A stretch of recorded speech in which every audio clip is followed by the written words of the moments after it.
Not all heroes wear capes. Some wear badges and they use them to call out corruption from within. In this video, we showcase those brave officers who refuse to look the other way. Just like this officer who takes a bold stand against a fellow cop abusing his power, risking his own career to uphold justice and protect the innocent. On the 30th of January 2024, a Lexington police officer spotted a vehicle going way beyond the speed limit. He quickly initiated a traffic stop and pulled the guy over. However, as he reached out to him, he was surprised to find out who he was dealing with. Hello. Are you sure Jameson? I'm going to SWAT call out. Okay, sir, this is Podiola. Could you do an 85 and a 55? I was going where? call out. Where we going? The SWAT call out right over here. I didn't know we had one. We have an armed guy barricaded in the house. Used to be a police officer. And Where at? right down here on.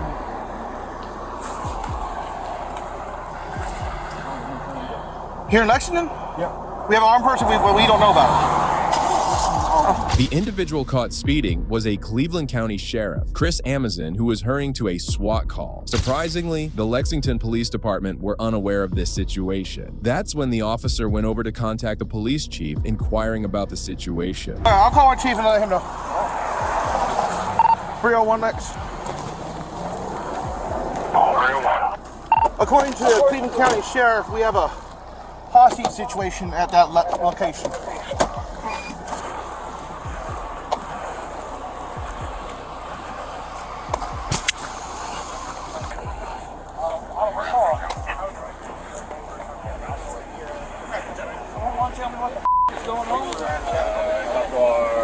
Moments later, the Lexington police chief, Ronnie Johnson himself, appeared on the scene as he seemed visibly upset for being kept unaware of the incident. Soon, he was about to let out his anger. Captain Tom? Captain Hawk? Yeah. Where's come in? Excuse me, sir. What's going on here? We realized that I'd like to know what's going on in my own city. We would have notified you, sir. We would have? Yeah. Well, hold on. I've been down there at the PD all day. According to the call, it says Lexington was notified, they refused to respond according to our call. Sit down here, guys. Okay, I don't know who the said that. First of all, sir, I know you're the chief. You're not going to talk to me like that. I'm just telling you what the call says. I don't appreciate all of this going on and nobody notified me thing about it. Okay. I'm sorry, what's your name? As the chief vented out his frustration, Deputy Szymanski attempted to interject, which the officers didn't like and went over to confront him. Sir, I am too. You're not going to talk about chief like that, sir. That's not going to happen. You can get the out of my face. I don't give a who you are. Okay? This is my county, too. Back up, man. Back up. No, you don't. This is going to be good. According to the call, You need to stop. Lexington PD was notified. Chill out. Back up. Everything's going to be okay. But you need to back up. I get it that you're You can back up. Negative. Deputy Szymanski didn't hold back and had no respect for his compatriots. He then proceeded to do something which escalated the already tense situation. This right here ain't what We're not going to be disrespectful here. Okay? Sheriff, you need to back up out of my face, sir. You have no authority. You're not going to tell me what to do, my. You're not going to get in my sheriff's face. you want to do that? Just like you told me. Your hands off me, man. Back up, John. Pull him back. No, he He's just in the came up to my sheriff's face and face. said the same Go to jail. Stop. He's getting ready to go to jail. Stop. Both of you need to back off. This is our operation. This is our county. Understand? Oh, yeah. Perfectly clear. Go to name. Perfectly clear. Come on. Let's run now.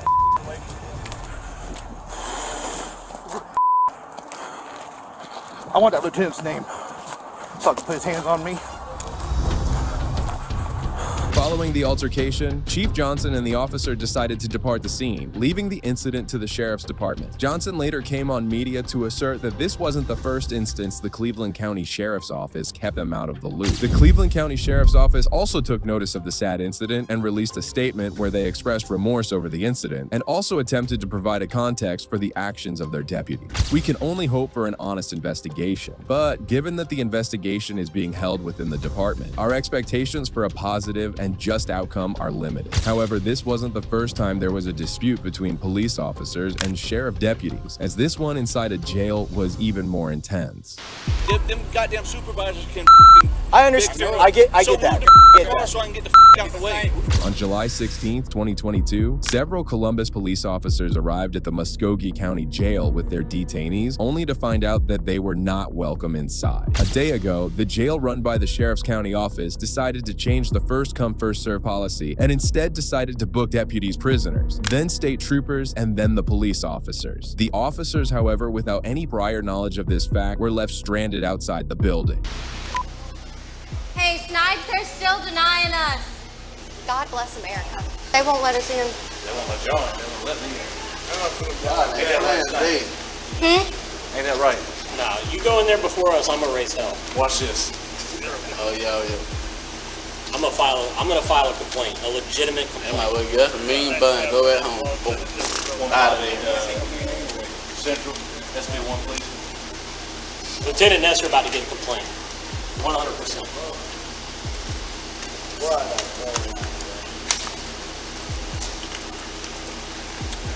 That is the most unprofessional thing I've ever seen in my life. Hey. What do you think? How my legs so bad? As a sheriff's deputy arrived on the spot, he straight away cut the line and went inside. The officers, who were already pretty tense, were agitated seeing this behavior, prompting another deputy to come out and explain everything. Wait a minute. Oh, don't yell it. Don't start yelling. Hey, come on. All right, I'm gonna file a complaint. That's fine. That's fine. Good. How are you? Tell y'all have directives. I have directives. Sheriff says ain't nobody coming in. Only 5 at a time. SO and GSPS priority. So, SO has priority, even GSP though. and you guys. I mean, this is beyond my control. I don't have anything, so don't yell at me. All right. All right. As soon as that last one gets cleared, I'm going to bring in 5. Hey, yeah, unless another SO unit shows up. This is not my decision. Every officer from the Columbus Police Department was extremely upset on this behavior, and they also made sure to let their feelings known. Because I'm about to have a stroke.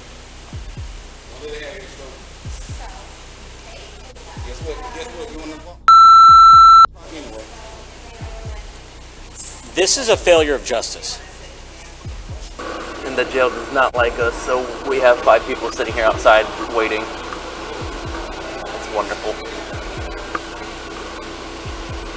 The sheriff is very pissed with us, okay? And he runs the jail, so. Amidst this, one of the officers parked his car in a manner that blocked the deputy's vehicle, who had cut them off earlier. Now, this behavior was set to trigger the sheriff deputy, who was extremely flustered. Them goddamn supervisors can. I understand. I get that. So I can get the out the way. All right, so I got a call to go to. I can't go to the call because y'all want to play stupid ass childish game. At this point, tensions were escalating as one of the officers even went ahead to grab his weapon. Deputy Adkins, on the other hand, was still trying to get the vehicle away so he could get out of the jail premises. I'm gonna go get my stuff because this is getting stupid. I'm not gonna be de-armed outside of the jail. You need to get up here. Somebody get this goddamn car so I can get out. They want to play games, but y'all ain't letting them in, so they don't want to let me out. I hope I don't see you get your ass whooped on the street, because I'm gonna drive the by, and you can tell your goddamn supervisor and everybody else that's in there. Yeah, that's what I'm gonna do. Do it. Honestly, you're in the car because I got a goddamn car to go to, and you don't want to move the goddamn car. Huh? Yeah. Don't stop for me. Don't stop for me.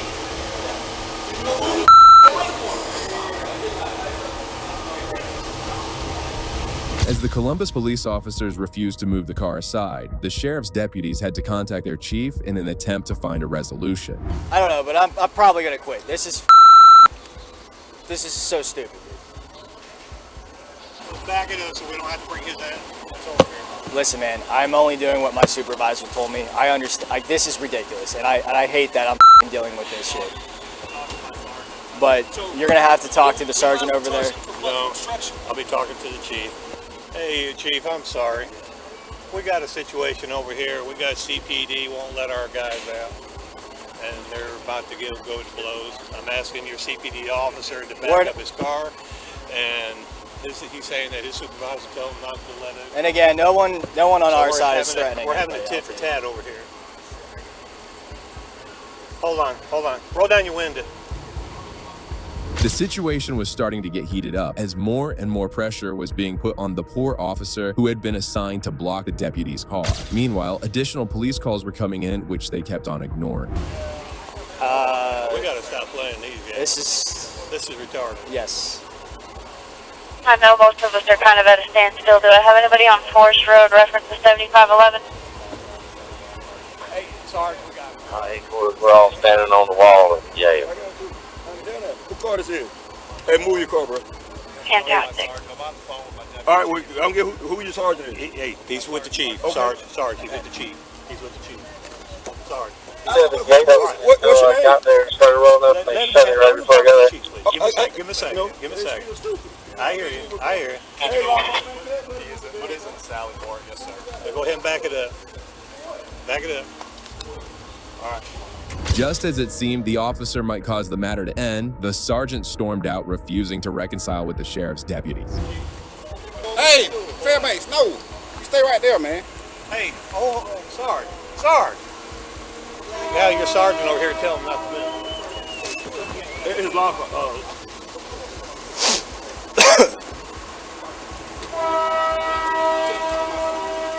Chief said he's not moving.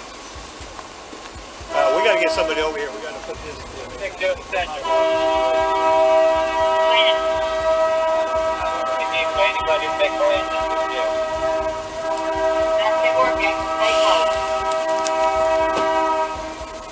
This ain't respectful. Hey, they got my guy locked in. What I got to do with this shit? Like, I don't want to fight. Everybody in. The situation was heating up, and a supervisor had to calm his deputies down as he moved them in. Maybe the police officers seemed to have overreacted. Well, this female officer clearly had a different perspective on the matter. I try to get through, and they immediately, halfway open it, shut it on me, and I hear through there's a deputy saying this behind the radio, that female officer's trying to get into the door. Do not let her in that door. Do not let any officer through that door. from PD. From the jailer. The jailers are saying that through their radio. So they won't even let us through the door. There's one person inside there, and now they booked the sheriff guys out. Now he's like screaming at us to move our vehicles. They won't even let any of our guys in. They won't book any of our guys. They won't even let us in to use the bathroom, nothing. Nothing. I think this is where... This is it. This is as bad as it can get. Like, we can't principle someone's crime, man. It appeared that the jail, which came under the jurisdiction of the sheriff's office, might have gone against the police officers, as they were visibly upset by the treatment. This guy's got a call, but then my sergeant's telling me not to move. Right. I have this. And then when I started backing up, he told me to stop and get him. What about arrested all of them for not doing their job? Right. Okay. This is crazy. Embarrassing. Yeah. I'm gonna leave the keys in there, dude. I really not wanting to be a part of to get charged with a crime, dude, for a stand, dude. I'm telling you right now, bro. I'm transferring. Possession Schedule 2, obstruction, and drug-related objects. So far, it's all felons. Get in your car before you people outside. The officers stood and waited outside the jail for hours, but nothing seemed to work in their favor. Dejected by this behavior, they decided to take their prisoners to 6th Avenue. Let me a damn court date and let me go to court. All CPD prisoners at the jail, just see me out there in between the street, between the building of the SO and the CPD. We'll have our meeting there. Let's have a seat. Watch your head, okay? This is sad, man. They doing this shit. Watch your legs, okay? And also said he was going to ram the car, so. Oh, yeah, he said he's going to run into the car. So, I mean. He's going to pass right by us if he ever sees us getting our ass beat on the street. This is rock bottom. Stop recording. Eventually, the police officers had to release their prisoners with a court summons, requiring the inmates to return to court later this month. It was indeed a sad incident to view, and what's even more troubling is the fact that during this encounter, a robbery was taking place, and none of the officers even attempted to reach there. Later, however, the sheriff and the Columbus police chief met and set aside their differences. The sheriff also released a statement claiming that their relations are still intact, and both of them have continued to work together to this day. Well, that was a tough tough night, but what happens when a police officer is caught breaking the law by his superiors? I can't go right this You're going now. Okay, well, what if I don't?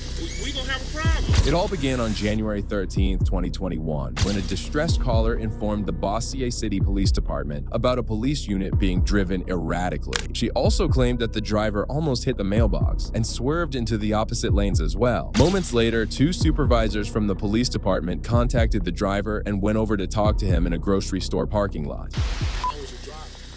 Driving fine. It goes a little bit to the right.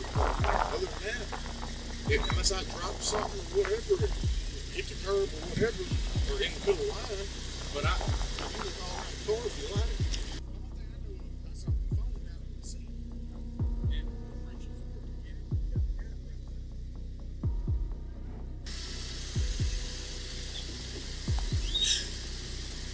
So you got off Friday? You got off at 6 o'clock today? I did. I got 2 kids. Did you go straight to bed or just good? No, I did. So you've been up since last night? I have. The driver was found to be the off-duty police officer, Travis Coker. As one of the supervisors went over to search Coker's car, he discovered something suspicious. The Adderall? What is it? The Exotram? Or what Clozapam? Yeah. They cause business. Say you take a couple of these? No, not today. No. Not a one. That frame died. I gave that to my mom. So you think you're good to go for driving? Oh, 100%. And look, ain't nobody trying to get up on No, I know. And that's why I had been asleep. I was trying to get everything arranged. Got home, got the kids on the school bus, met Daddy, got all that situated, just trying to pick the house up. He needs his prescription. He can't walk. So I'm sitting there waiting for him. Coker claimed to be completely okay and had not taken any meds that day. That's when the supervisor came back and proposed a simple test to him, but Coker appeared hesitant, signifying that he might be guilty.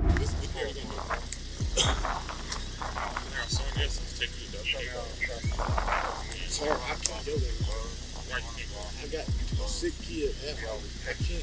That's why I'm trying to get back to you. I'm trying to get Daddy's prescription. Can't even walk. I'll be glad to come up there just a little bit. But I don't feel safe with you driving like that. Okay, well, can I get somebody to come get me? I promise you, Lieutenant Cap, I am fine. If I hit something, it was dropping my phone. It ain't the sleep. Well, listen to me. We're going to have to go this route, what I just told you. Okay, I'm saying I can't do that right now. You don't have no other choice. I'm telling you that right now. Officer Coker wanted to dodge the drug test, and despite the supervisor's multiple requests, he remained intact. All due respect, when I get off, I have obligations to things. That's why I couldn't go tonight to the room there. But I'm making it work. But I have to get back on it to get it. We're not going to have this discussion. You're going to WK. You're going down. Cap, I can't go right this You're going down. Okay, well, what if I don't? We're going to have a problem. What's the problem? You probably administrative leave. For what? Because I can't go right this second because I'm on my off time? Listen to me. You're operating. I wasn't even driving. Coker. Captain, I love you to death. I mean, but you put me in a bad spot. Captain, I'm in the only spot I can be in, man. I'm trying to take care of my family. You're going to have to go with him, okay? I can't go there right now, Captain. Coker insisted that he wasn't ready for the test at that moment. However, he assured them that he'd return to the department after he paid a visit back home. But the officers weren't too pleased with his behavior. If you was in your POV, and listen, I would be. Listen in the shop. If you was in your POV, we wouldn't be out here right now. I know that. But you in the city vehicle. Right. And it's her word again. She got some videotape. Listen to me. This is not court. This is an administrative deal. I know that, but I'm just saying. Anybody's out there, the police. Like I said, if I drop my phone and run over the line, I'm not doubting that. Yes, sir.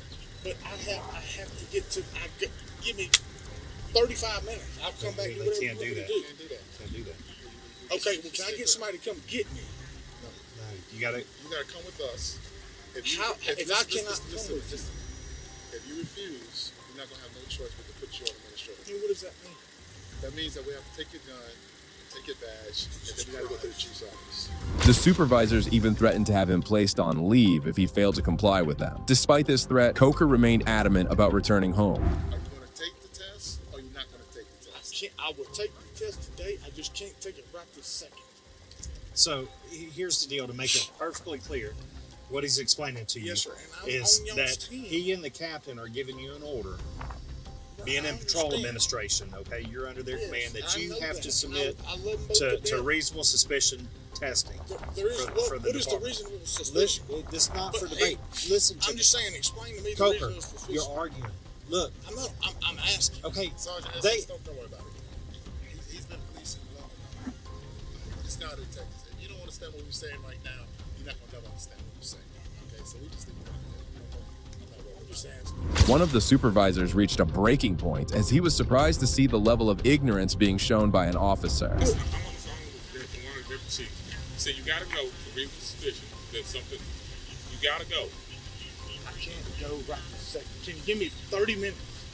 And we're gonna make sure whatever your family needs are, we'll make sure those family needs are taken care of. I have to take care of it. I have it. My mother died 2 weeks ago. I have a daddy that I didn't ask for this. Captain, I'm not trying to make your job hard. None of y'all's job hard. Y'all know me. You're doing a good job making it hard, bro. I mean, I'm not. I ain't making mine hard because I got nothing said I had to go home and go to sleep. Yeah, am I gonna go to sleep? Yeah. But I have to think that's the night thing. I told you, I'm juggling it the best I can. The very best I can. I go to work every day. I'm there at 10 o'clock. Are you going to submit to the testing or not? I will go to any test y'all want me to go to. Just give me just a little bit of time. Can't do that. I will drive a POV back there. At this point, it was adamantly clear that Mr. Coker was just being dishonest as he was creating stuff, something which he continued to do so in the next few minutes. Yeah, we are. And you say you got family that you I do. I got family. I'm on my off day. Yeah, I understand that. But you in our car. Right. I am in your car, which I was not driving when y'all pulled up. But it's somebody that don't like the police, Captain. Is there something wrong with the car? It doesn't matter. It does matter. It doesn't. This is not a DWI. Right, I know it's not. I ain't drink or drive. You know you're not getting back in the car to drive. That's fine. I'm gonna get my stuff out of it. When? Right now. It's my stuff. I can believe I can get it. It's my personal stuff. Take a chance of being terminated. I'm not saying it's gonna happen. But over what, Captain? Because right now, the way you're acting, we're trying to do our job. We're trying to do something. You all being respectful. I'm being as respectful as I can be. Are you going, yes or no? Captain, I have an obligation at home. I'm off. I'm not going right now. It's a yes or no answer. I'm not going right now. Okay. Can I get my personal stuff out of my car? I guarantee you we can look around and everybody's broke policy. Okay. They got body cameras on? No. That's against policy. Seeing the situation deteriorate and the supervisors not granting him any leverage, Mr. Coker started to get confrontational and even rude at times. Listen, you don't understand, Coker. I got the keys to the car. I need that money. Yeah, you get. Yeah, we're gonna get my money. We're gonna get you the money. Nobody trying to keep your money from you. Nobody gonna keep your money. Well, why can't I get it now? Step to the front, car. You can get it from. Hey, stand in front of us. Good. How are you? Oh, now I'm in trouble now. No. What I need to stand in front of the damn vehicle? Because I said so, that's why. So, who are you to say so? You ain't no right to me today. At this point, I don't trust you, man. I don't care if you trust me or not. I don't want you near me. That's fine. I don't want you near me. How about that? I'm not under arrest. Can you grab my bucket of dip sitting out there? There's no possible explanation as to why would Coker be so against the test, apart from the fact that he knew he was under the influence of a substance. Y'all treat me like shit. I ain't mad at none of y'all. We gotta treat you like anything, Coker. We had a complaint. We gotta see through it. But you're hindering us from doing what we gotta do. Y'all really think that I'm gonna do? Come on, man. I've got none of my prescriptions out of the car that I have to take daily. I've told you. They've given you a direct order. You have to go submit to chemical testing. Why? Under what grounds? They don't have to have grounds. Yes, they do. No, they don't. Yes, they do. No, they don't. Did I get pulled for a random? It doesn't matter. Then take it up with your attorney and civil service. I suggest you do. I've already read it. I know what it is.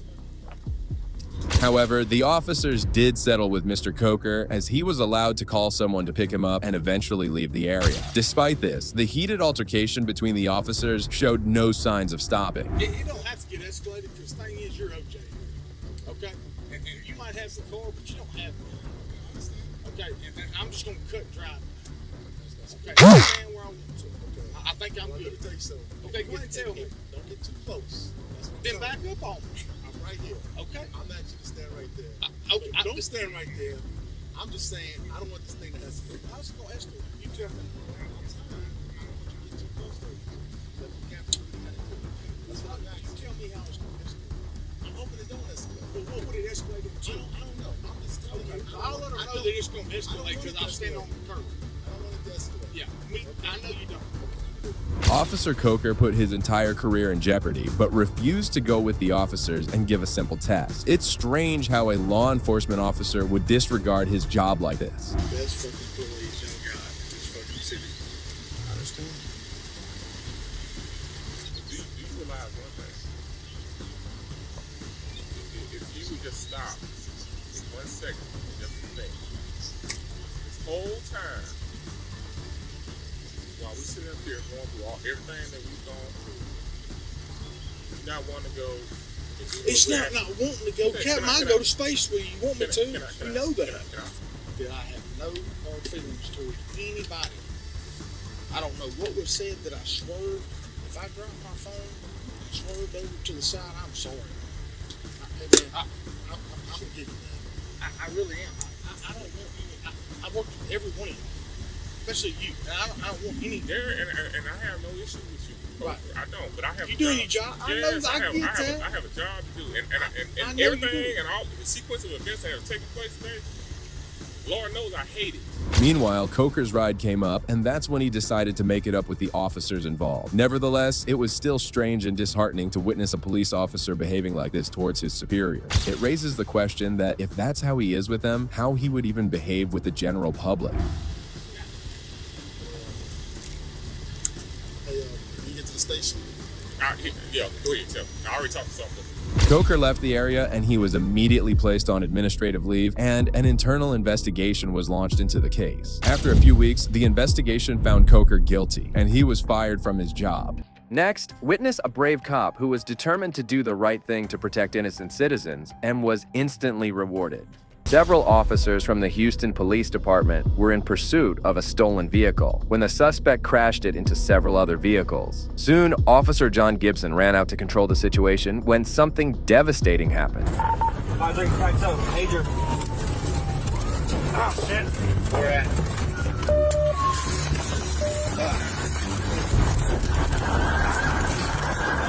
Stop! Do not move! Do not move!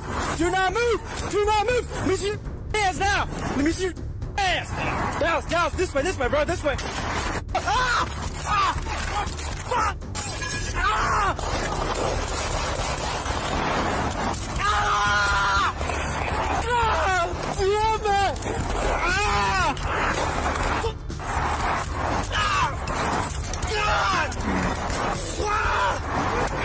The suspect, later identified as 19-year-old Japheth Diaz, shot Gibson in the knee. Thankfully, plenty of officers arrived as backup, but there were not many to escort Gibson to safety when an unlikely hero came forward. Hey!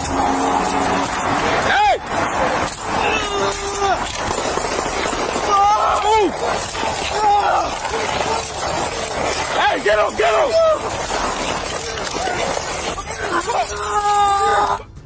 Help me pull!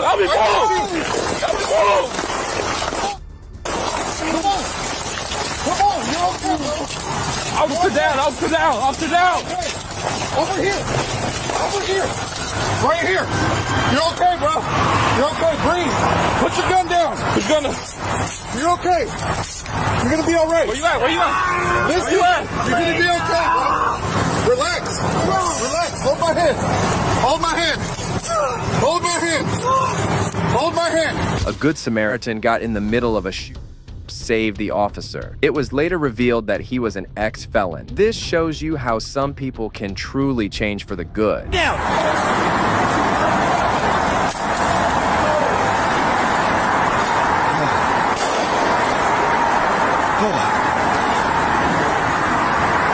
We're still taking shots.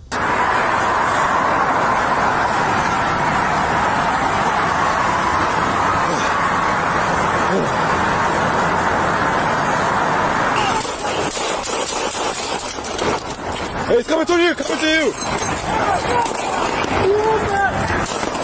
Where's he at? Where's he at? He's in the car! In the car! Stop fire! Hey! Get him!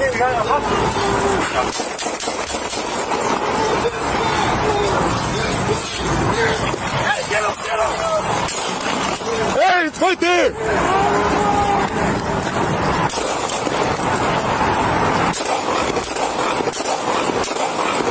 I got one suspect down. He's still moving. He's still moving. You okay? Help! Clear, okay? officer down. All units be en route. Area's closed. Walk back. Run back. Run back there. Run back there. Clear. 19D34 is clear. 1903 there. Hey! Midwest unit to check 5. He's down. He's down. We're checking, sir. He's down. Clear. Hey, stop moving. This is en route. Gotcha. Hang on. He's down. He's down. Yeah. Where's the officer? Hey, watch. He's got like a weapon in his hand. Yeah. He's got a.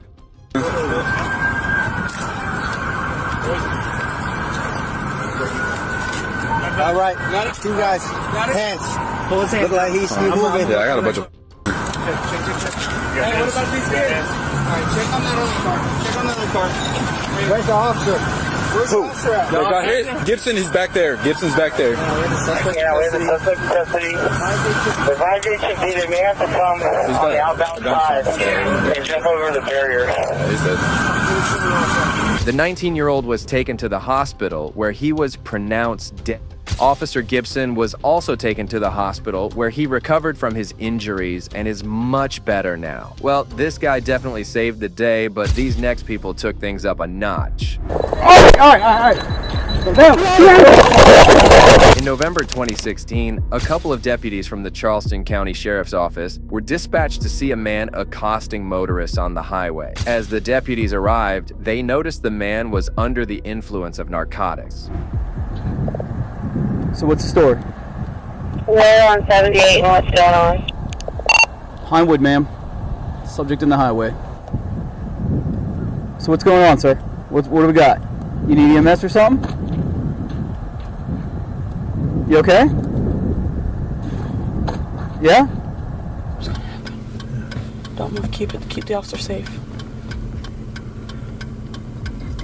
That's your way to protect that officer. Can I do something? Anything at all? I'm sorry? Tell me to do it. Tell you to do what? Fly. Who's telling you to fly? You tell me to fly. Can you fly over to the grass? No, tell me to fly To the where? to the stars. To the stars. Yeah. No. Come on, He's not going to hurt you. He's here to help you too. He doesn't want to hurt you. I want to jump over that car. Jump over the car? Yeah. How are you going to jump over that car? Multiple people have also pulled up on the side of the road as they were shocked by his erratic behavior. Where are you going? Where are you going? Oh, shit.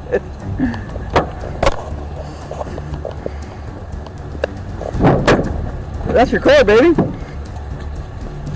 My shit. You ready? This is my world. Man. Yeah? Way up high? What? Way up high? Oh, yeah. Hold on. 160, are you on scene? Affirmative, ma'am. I'm going to sit. Alright. Leave me alone. Man, come on. Come on down here. Hold Come on down here. Come on down here. Come on down here. Come on down here. Come on down here. Come on down here. Alright. We're going to go to the grass. We're going to go to the grass. Oh, we ain't neither. Okay. Alright. Yeah? Dad? Alright. And just like that situation escalated, resulting in chaos as the addict was much stronger than the deputy. Seeing the horrifying situation, some good citizens decided to get involved.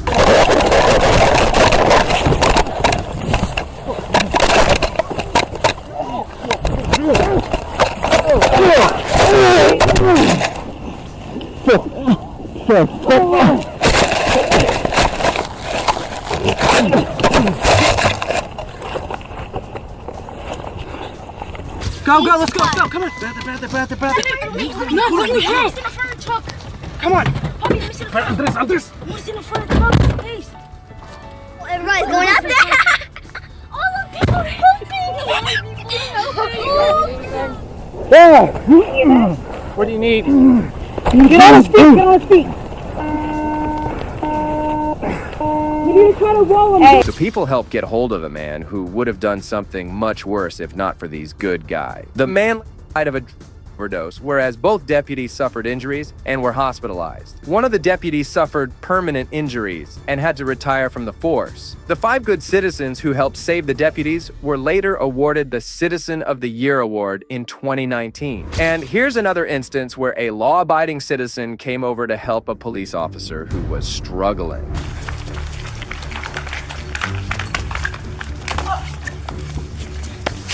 On July 25th, 2018, a police officer was dispatched to a parking lot to inquire about a man who had been harassing people. However, as he approached the suspect, he attacked him and almost gave him a run for his money. We're just looking for a guy that had a gray shirt, but he had something else on the front, so thanks. No, you're good, thank you. 246, I'll be out with them. We're gonna be right by the pumps on the west side. How you doing, man? Hey, somebody called and said they were worried about you, said you were asking for water or something. Are you doing okay? Sorry? Hey, don't touch, dude. Come here, get on the ground. Get on the ground. Get on the ground.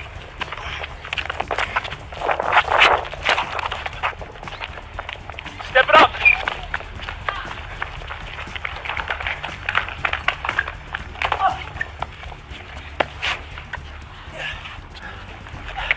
Thanks, guys. The Good Samaritan rushed and body slammed the suspect, who was later charged with 1 felony and 5 misdemeanors. Moving forward, here's the breathtaking moment where a good citizen saved a pregnant cop from a madman. Don't let him get in! Stop, stop! A Santa Fe man was accused of driving an SUV that rammed a police car and collided head-on with 5 other vehicles. Eventually, a female officer got close to him, but the suspect showed no signs of stopping. There's a biker! No, he just... Get off the road, Kate, get off the road. He's dangerous. I'm gonna hit him head on. 146 CENTCOM, he's still going. 146 CENTCOM, he's running at me. I'm gonna tase you, dude. Stop. Stop. Stop. Stop.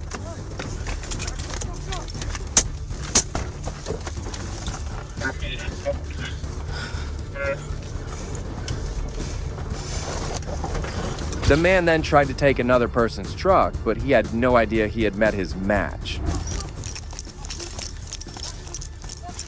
Don't let him get in! Stop, stop! Stop! Don't f***ing do it! Cut it out, cut it out, cut it out. Thank you. Cut it out. Stop, stop. Cut it the fuck out. He's trying to, stop! No, he's trying to grab my gun. Get the other cuff, get the other cuff. Get the other cuff. You motherfucker.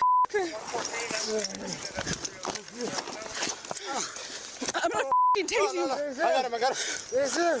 I got him. There's him. I'm gonna f***ing tase you. Cut it the f*** out. There's him. Cut it out. I can't see him. What's your problem? Baby, stop resisting. Let me the f*** out. Just let me go. Cut it. Guys, back the f*** up. Get it out, get it out. Turn. Cut it the f*** out, dude. Cut it out. You made that back here. Yes, thank you. I told you it's gonna go out in Keep my unit. Punching it. Shut up. I checked him for weapons, but hold up. Yeah, I'm pregnant. So I need to get If it weren't for this brave bystander, things could have ended much worse for the pregnant officer. However, it does raise the question of why a pregnant officer was on active duty instead of being placed on desk duty or paid leave. And here's another instance when a Good Samaritan selflessly dived into a risky situation to aid the cops. Show me your hands!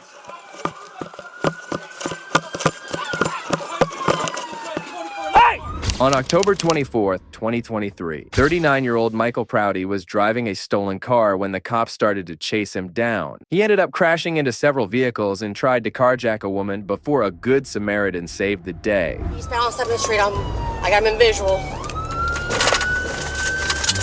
He turned northbound by the thrift store. He is southbound on 441. He's now, he just crashed at 40 and Pine.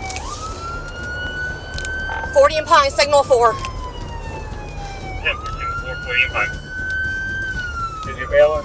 10-4, it's a white male bailing. White male, brown shirt. He's in the Jimmy John's parking lot. He's now at Starbucks.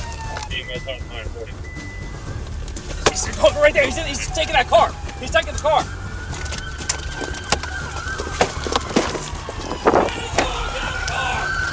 Show me your hands! Show me your hands!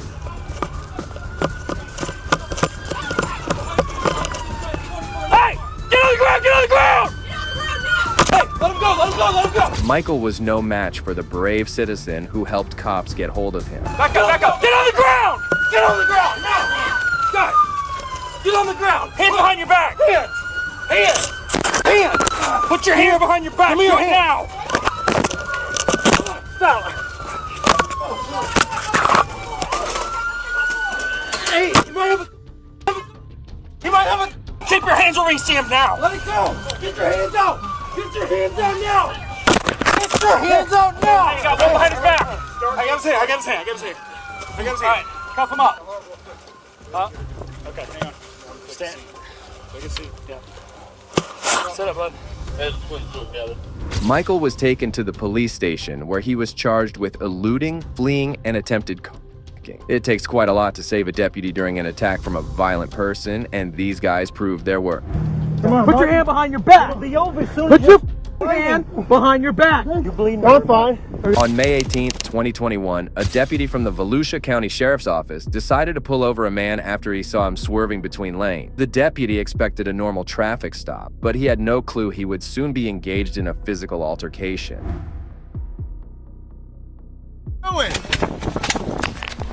What are you doing? Who?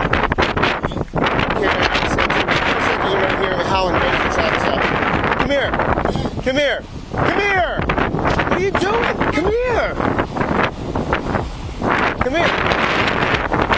What are you doing? Calm down. What's going on? No. Calm down. Calm down. What is it? What are you doing? You're crazy. You're going crazy here. Okay. We are. What's going on? Because you almost crashed into me. Hold on a second. Calm down. What's your name? Frampadilla. Frampadilla. I gotta call my law. No. You gotta stay right here. Come back here a second. Come back here a second. Hey. No, sir. Come back here, man. Come on. Put your hands behind your back. Put your hands behind your back. Put your hands behind your back, buddy. Put your hands behind your back. Stop. Calm down. Don't do that. The suspect struck the officer in his head and also elbowed him, resulting in his camera falling to the ground. Seeing this conundrum, a couple of guys stepped out of their car and took care of the suspect. Hey, get on the ground. Get on the ground. Put your hand behind your back. Put your hand behind your back. Put your hand behind your back. It'll be over soon. Put your hand behind your back. They're gonna kill me. Nobody's gonna. I wanna kill me. It ain't working, buddy. It ain't working. They wanna kill me. They wanna kill me. Calm down. We got one custody. You okay, sir? You fine? Okay. Oh, I am. You're You good? Yeah. Everybody okay? We're going to rescue. Hey, relax. Relax. Well, nobody hit you in your face. Relax. Sit up. Help me! Get up.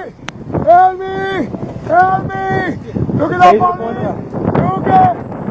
I don't hear you, man. Taser deployment? Yeah. You okay? Yeah. Where'd it go? That's right there. Right here. Help me! Car? Hey! Check him. I got blood all over me. Yeah, me too. Okay. Don't hear me at all. Broke my brand new glass. Hey! The suspects certainly seem to be on narcotics, but we just can't appreciate the old man enough who didn't even care about his fighting for the truth. Son of a bitch. You check my house. No, don't even. Don't even. Hey! Check your heart. Hey! Check your heart. What happened? I was at the intersection and he started fighting. I guess he resisted. Oh, okay, so you're just a witness bystander? I pulled in here. This is his truck and the dog jumped out, so I put the dog back in the truck. Oh, okay. So Can I get... Yeah, I'll give you my... I ain't going nowhere. This is a gentleman that helped maintain him over there in that truck right over there. Okay. But I was here. You good, sir? Your officer was just talking to him. Yeah? He shoved your officer, tried to run away. Your officer grabbed his hand, punched your officer. He tried. Got turned off in the fight. Yeah, he did nothing. I was sitting at the light. He was talking to him. No. The guy tried to run away. He grabbed his hand and swung on your officer. Okay. Okay, everybody? He to be nice. He's not aggressive. I would like to see, he'd seen everything. He came out pretty quick, though, out of that truck. Yeah, so he was starting to check his something in there. What's up, buddy? Oh, you good boy? Does he have any probes in him? He's got 3 of them. Maybe. He took 2 cartridges. Yeah, the first one only put 1 in. One in, so I hit him with the second cartridge. They're not going on. Hi, Mama. Hi, little Mama. It's a good girl. Actually, the first shot you fired only put 1 in him. Yeah, the first missed.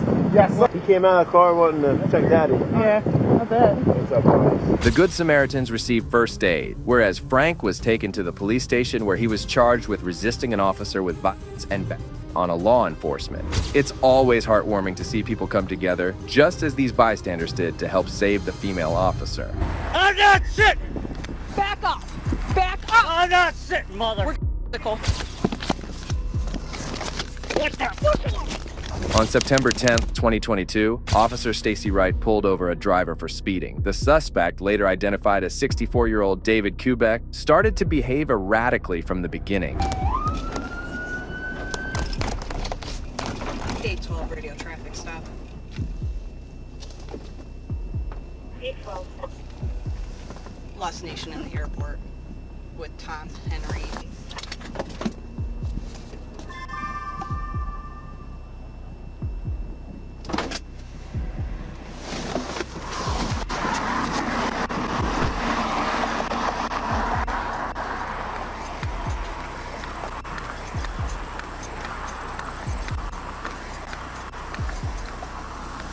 Hello. Monster, I will be placed on it. Here's why I'm stopping you this speed. 57 and a 35.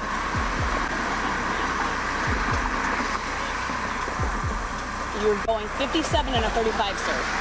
You have your driver's license, proof of insurance. Why are you getting out of the car, sir? I don't get my driver's license. 12 radio, this male just stepped out of the vehicle. Step over here now. Have a seat on the ground. The officer realized that something was off when she saw his behavior and instructed him to sit on the grass. However, instead of complying, David did something really foolish. I'm not sitting. I'm not sitting! Back up! Back up! I'm not sitting, mother! We're Put your hands behind your back. I'm not. I won't take sir. Touch the vehicle. Put your hands on the vehicle now!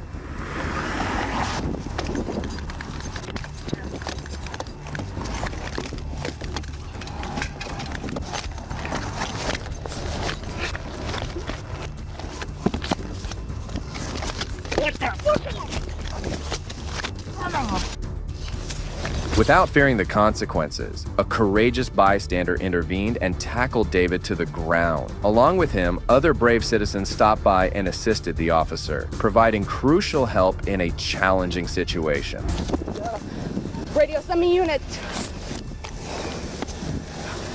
Roll over on your stomach now.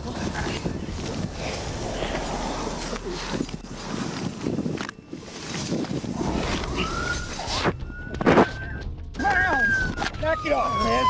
Knock it off now. Get your arm behind you. Put your arm behind your back. Okay, get your cuffs. Get your cuffs, get your cuffs. Shut up. Shut up.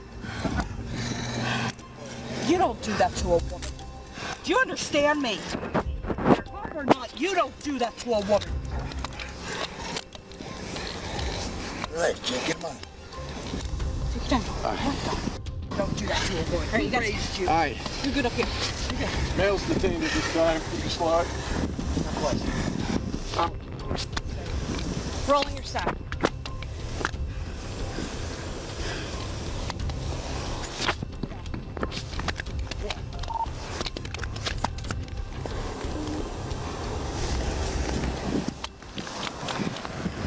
Stand up. Walk back to my car.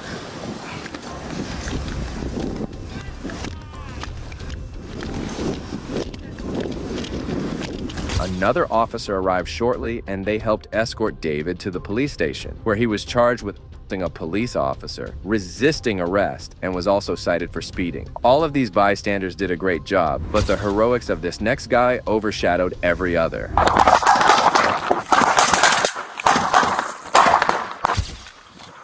Right here! On August 19, 2021, Officer Verbeck and Officer James were trying to pursue a robbery suspect, James Ramirez, in the alleyway behind a tire shop when things escalated into a fight. Right there behind the bushes, like this one's behind the bushes there.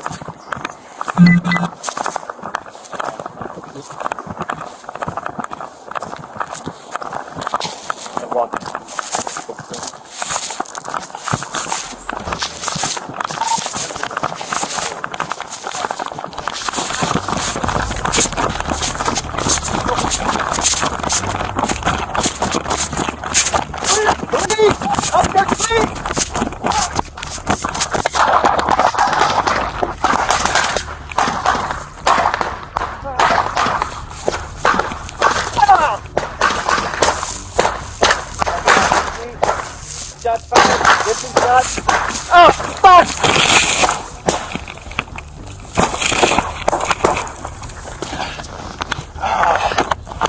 Stop flying! Stop! Got hit. Come on, buddy. Oh.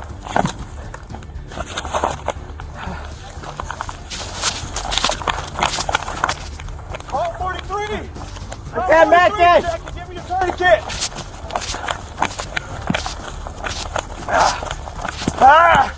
Jackie, give me 43!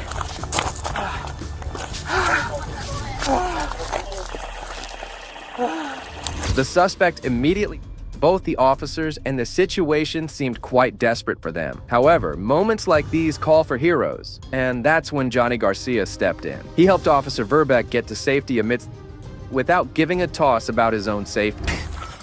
Let's go. You still can't see the guy. Here. Let's hit him. Come on, come on. Come on, come on. So we need fire to the 34. On Summer, launch is all. Right here, right here, right here. Go, go, go. We're in the parking lot of the Napa. Just chill out. Right here, right here. Hey guys, hey! Hey, he's right here! He's right here! Oh shit.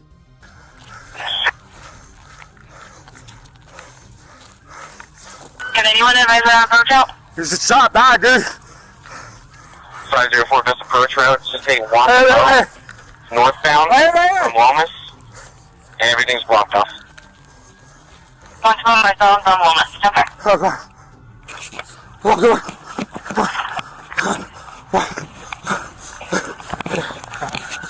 Charles is AFR 56 hit. Need help here, help out. Does anyone have AFR 56? Yeah, come on, Chopper. After the girl. Do me a favor, get this. Hold on. Watsonville or south on Washington? Stay with me, okay? Talk to me, Martin. Talk to me. Hey. I know. Okay. Hey, Sean, I have a crew setting up a route so when the 31st gets TOT, if you can let them know. Ambulance just arrived.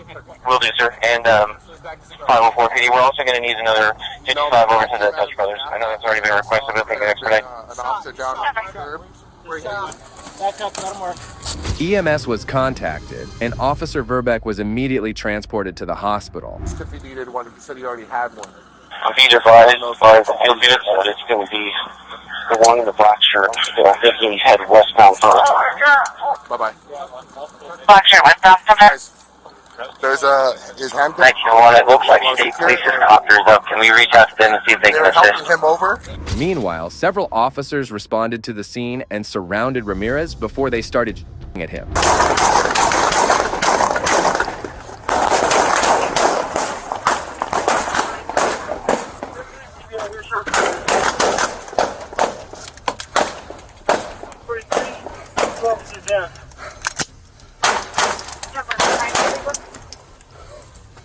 Drop the gun!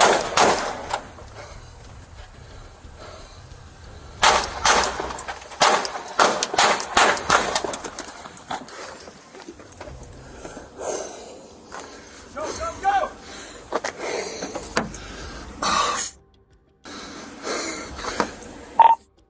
He's still pointing a shots.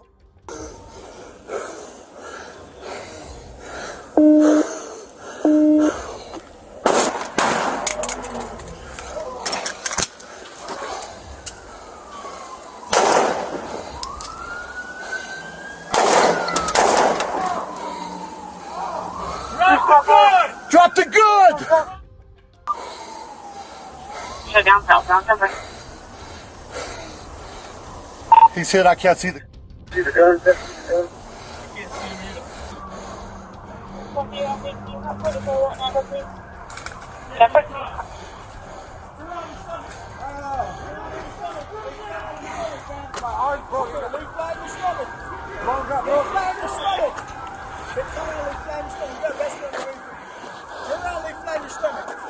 I'm not sure what his second offender is either. Can anyone advise them on approach out? 504 Dutch Brothers route, take one to Bow, northbound from Loman. Get on your stomach. Ramirez was dead on the spot, while Officer Verbeck was taken to the hospital and eventually recovered from his injuries. Since then, Verbeck and Garcia have formed a lifelong bond and have remained good friends. Finally, check out this clip where a police officer steps up to call out corruption in real time, confronting a bad cop right in the middle of an illegal act. Tires are mostly in good shape. Can't tell entirely, but they're, generally speaking, they seem to be good tires. Hi! What are you doing? Just checking out my employees. What's up? What's your name and badge number? Delgado. Delgado, you have a badge number? I don't. Okay. What's your name? I'm not gonna give that. So what are you doing? Just checking on the Burlington employees and seeing if you guys are doing a great job. The auditor starts filming the police cars, checking if their tires and other visible parts are up to standard. Suddenly, he is interrupted by Officer Delgado, who doesn't seem too happy with his filming. I want to make sure you're keeping the officers safe with like good tires and you're not leaving out passwords to NCIC. What's that? You come speak with us. You said I need to? Yes, sir. You're actually trespassing unless you actually have something. You want me to or I need to? It's hard. Do you have any business back here? This is only police personnel only. Yeah, you said I need to, so I was asking, do you want me to come talk to her or do I have to? Am I being detained? Yes, sir. At this point, yes, sir. Okay, for suspicion of what crime? Okay, you're walking around taking pictures of police cars and so forth. You don't have any business here. Is that illegal? Department. Is that illegal? It's only supposed to be police back here. And your name, badge number? I don't have a badge number. Sergeant Marsh. Sergeant Marsh, okay. So you said I'm detained. And I said suspicion of what crime? Officer Delgado calls Sergeant Marsh out to the parking lot. The sergeant immediately starts giving orders to the auditor. And if that isn't enough, the sergeant abuses his powers and detains the auditor. You can leave, sir. What crime have I committed? You need to leave. If you'd like to stand on the sidewalk and do He told me I have to come here and I'm detained. I didn't say that. I didn't say that. You said we need you to come here, and you said I'm detained. So I need to talk to you. If you want to go over there, take on the sidewalk, take pictures, you're more than welcome, but you can't be back here. So the sign that says public entrance is not a public entrance? If you have business here. Yeah. Do you have business here? Am I required to answer that question? Okay, sir. At this point, you're being asked. If you want to go over and take pictures, I know I'm being asked because you don't want to infringe on my rights, which is why you've not ordered me to, but you still have me detained. Are you going to undetain me, or am I still detained? You're not detained. Okay. You're more than free, but you I can do what I want. Thanks. It's a public... Sir, you can go on the sidewalk and take pictures. You have to stay on the sidewalk. Where's the sign that says it's authorized personnel only? There's actually a sign in here that says public parking right here. The officer and sergeant tell the auditor that he must leave if he wants to keep filming, but the auditor knows he can film on public property because of the First Amendment. However, the sergeant doesn't seem to get it. Section 14-159.12 of the North Carolina General Statute states that, quote, a person commits the offense of first-degree trespass if, without authorization, he enters or remains on premises of another so enclosed or secured as to demonstrate clearly an intent to keep out intruders, in a building of another, or on the lands of the Eastern Band of Cherokee Indians after the person has been excluded by a resolution passed by the Eastern Band of Cherokee Indian Tribal Council. Because Mr. Press was in an open parking lot that was posted with a public parking sign and not inside a building or on tribal land, he could not be convicted of first-degree trespassing. Under North Carolina law, the auditor cannot be convicted of first-degree trespassing because he was on public property managed by the police department. Passing when he refused to leave the parking lot after Sergeant Marsh asked him to. According to Section 14-159.13 of the North Carolina General Statutes, quote, a person commits the offense of second-degree trespass if, without authorization, he enters or remains on premises of another after he has been notified not to enter or remain there by the owner, by a person in charge of the premises, by a lawful occupant, or by another authorized person, or that are posted in a manner reasonably likely to come to the attention of intruders with notice not to enter the premises. In the 2022 case of State versus Hahn, the Court of Appeals of North Carolina held that an individual could be arrested for second-degree trespassing in a public space, such as a city sidewalk. However, the auditor could be charged with second-degree trespassing as he remained in the parking lot after Sergeant Marsh told him to leave even though he was on public property. But as the trespassing did not occur until the sergeant detained the auditor, his initial detention cannot be justified and was a rookie mistake made by the sergeant. You tell me I'm detained in a public parking lot with no signs, that's back off. Well, sir, you need to understand. I don't need to do. You detained me for nothing. Sir, you need to leave the parking lot. Give me your supervisor. I am the supervisor. Give me your supervisor, the LT. This is bullcrap. I don't want to do it. Notice I'm not talking to either of you guys this way. I'm not talking to either of you guys this way. I'm talking to him this way. You cannot detain me for videotaping. I didn't Why were you all in that car? I wasn't in a car. If you find evidence of me being in a car, then bring me in and Raz and detain me and we'll talk. And that's why we started speaking with you because of that. You can't detain me to figure out if I committed a crime. You're a freaking sergeant. Yes, sir. What was the Raz? Reasonable, articulable suspicion. You're looking at vehicles, possibly breaking into a vehicle. Did you suspect me of breaking into a vehicle? I did. Yes. I asked him what he suspected me of, and he said filming. So I seen you, and I called my sergeant. That's why I got out. That's what you need to articulate. You didn't do that until now. He was telling me that I was suspicious because I was filming around vehicles, but he doesn't get to detain me because I'm filming. I don't care how suspicious it looks. You will not get my name. I am not trespassing, and I will not leave. Officer Delgado and the sergeant now claimed they detained the auditor for suspected car break-in, but he countered, reminding them they initially detained him for filming. This highlights how Delgado and Sergeant Marsh were trying to twist facts to suit their narrative. Finally, the lieutenant arrived at the scene and de-escalated the situation. What's going on, man? Howdy. How are you? I was doing pretty good. Okay. Tell him at the sergeant. These two folks are incredibly professional. Good enough. He hasn't escalated a single thing. She said she had razzed me breaking into a freaking car. She was very polite at first. Once he escalated, she jumped on the bandwagon. But generally, they've been good. Okay. He is a train wreck. How you just treated me was a train wreck. I should say that. I don't know you, Sergeant Marsh, so I shouldn't have said that. I apologize. All right? Basically, I was told by Officer Delgado that he was actually looking at vehicles, possibly breaking into cars. That's why he's here. He didn't tell me that. He didn't say that's his Raz. I said, you got Raz, detain me. And he said, you were filming, walking around cars. So let's go and remove him from the situation, right? Okay. All right. Okay, so moving forward, how can we do something for you here? You can Allow me to go by in the visit. back lot. Thank you. Know you. What I mean? If you need paperwork, tell me what you need. We'll All try right. to get it for you. They're going to close pretty soon. Understood. Yeah. You know what I mean?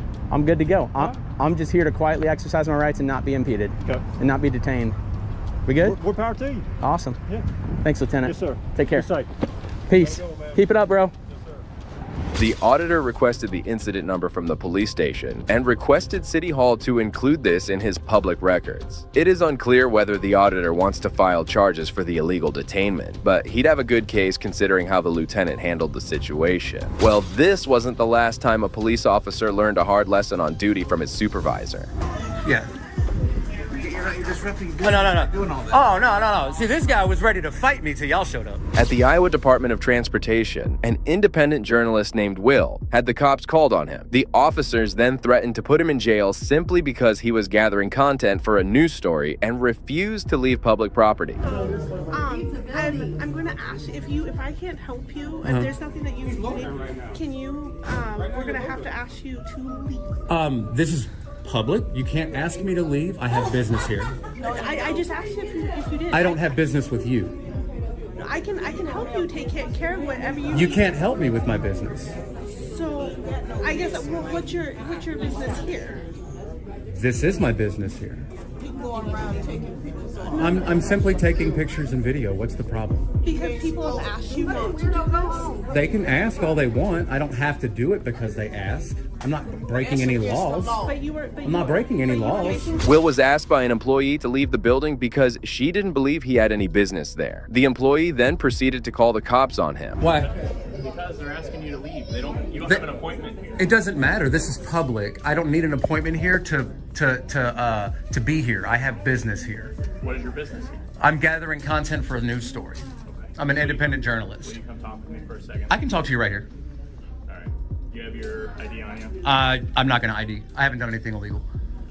They're asking you to leave. Do you have reasonable, articulable suspicion that a crime has been committed? If not, then 10-8, man. Are you not trespassing? No, you can't trespass on public property. And you can't trespass me from this property unless I've committed a crime. Isn't that correct? No. That is correct. No. A young officer arrived and confronted Will about leaving the place. Despite him claiming that he had every right to be there, the officer appeared hesitant. Would a private building be public property? How is the Iowa DOT a private building? This is open to the public. Are you allowed in here at any given time? Yes, it's open to the public. Did you not hear what I just said? But this sign out here just says it's... That's a policy. And you're law enforcement, not policy enforcement. Okay. So your issue is that you can just sit in here all day, record everybody. No, everybody else has an issue with that. I didn't speak to anyone. I came in, was going around collecting my pictures and video as I do. I got threatened with violence, okay? I got asked to leave several times. No, I don't want to make a police report because then I would have to identify myself to you. The ignorant and arrogant cop tried to convince Will that the Iowa DOT was private property and that he was trespassing, which is absurd since it's public property. Will clearly stated to the cop that he hadn't disturbed anyone. Have a name and badge number, please. Yeah, Newman 5051. Newman 5051. You need to go. This is public property. I'm not doing anything illegal. They did ask me to leave, but I politely declined. Well, then you politely go to jail. Well, no, this is public property. This is public property. I have business here. I am a journalist. I am gathering content for a story. This is a public building. I'm doing a story on the Iowa DOT and how people are treated when they go in there. Because I got reports that people got treated bad in here. So I'm in here checking that out. And you know what? So far, it's holding to be true. So have you found someone that's willing to be interviewed by you? I don't need anybody to be interviewed. Shortly after, Officer Newman showed up and immediately ordered Will to leave without knowing any details of the situation. He even threatened him, but Will remained calm and kept emphasizing his First Amendment right to film on public property. I'm here exercising a constitutionally protected activity. I'm gathering content for a story. I'm on public property. You guys might want to call a supervisor because I don't want you to make a big mistake. Didn't even ask nobody if it's Yeah, I don't want you to make one. How can I get trespassed from a public property? It happens every day. We trespass people every day, put them in our computer. Yeah, you trespass people every day from public Every property? day, yes. How do you justify that? That's how it works. Okay, so if you trespass a journalist for gathering content for a story, you think that's okay? You think that's okay? You think it's okay to the you law. think it's That's the law. you think it's okay to jail and trespass a journalist and stop them from gathering content for a story? This is a public building. Will explained to the cops that he was on public property, hadn't committed a crime, and they couldn't remove him. However, Newman's response highlighted his lack of basic legal understanding. Let's wait outside for the supervisor, right? Yeah, come on. All right, let's go. Thank You know what I'm saying? Yeah. You're disrupting. No. Doing all that. Oh, no. See, this guy was ready to fight me till y'all showed up. Now he's all smiles. Yeah, thank you. See, you're causing a scene, man. I'm not. There's a good way to go about things. I'm not. Way, you know I did not engage in conversation with anyone. They engaged in me. All I did was walk around quiet until they addressed me. Then I turned to talk to them, and then Yeah. So the person that was causing the disturbance is the people that were addressing me. Right. If they would have sat there quietly while I exercised my First Amendment. Will eventually decided to wait outside for the supervisor. He again trolls the cops that he had been quietly walking around until others addressed him about it. He then responded saying that he wasn't the one causing a scene. Yeah, so all I'm saying is I wanted to be peacefully left alone in there to go about my business, and I wasn't. I was talked down to. I was almost assaulted twice. Okay, and you know they don't have the right to tell me I can't film in there. It's a government building. They have the right to ask you to leave. Well, they can ask, and I can politely decline. They never ordered me out of the building. They asked, and I can decline and ask. Isn't that like semantics, a play on words? I mean, well, well, when you're dealing with the law, things do get very technical. Will explains to the cops that he was almost assaulted and disturbed, to which the cops gave no response. business owners at their discretion. Who owns this? What business? The DOT. Yeah, that's not a business. It's a government facility, man. Well, whatever if you want to. It's a government facility. It's a public building. You can't trespass me from the Department of Transportation. I might need another license one day. Can you trespass me from your business? That's private. This is public. Do you see what I'm? Do you? Public business every day, don't we? Never. What public business do you have you recently trespassed for? What about downtown? We have a problem with the homeless downtown, right? Okay. What Hy-Vee? That's a private. That's private. Hy-Vee is a company. That's private. What? Tell me a public building that you've trespassed somebody from recently. What about the hospitals? That's not. Hospitals are not public. Really? What about the county-owned one or the state-owned hospital? That's why I don't do this at the hospitals, because there are multiple owners. They receive some public funding, but they have private funding. They didn't order me to leave.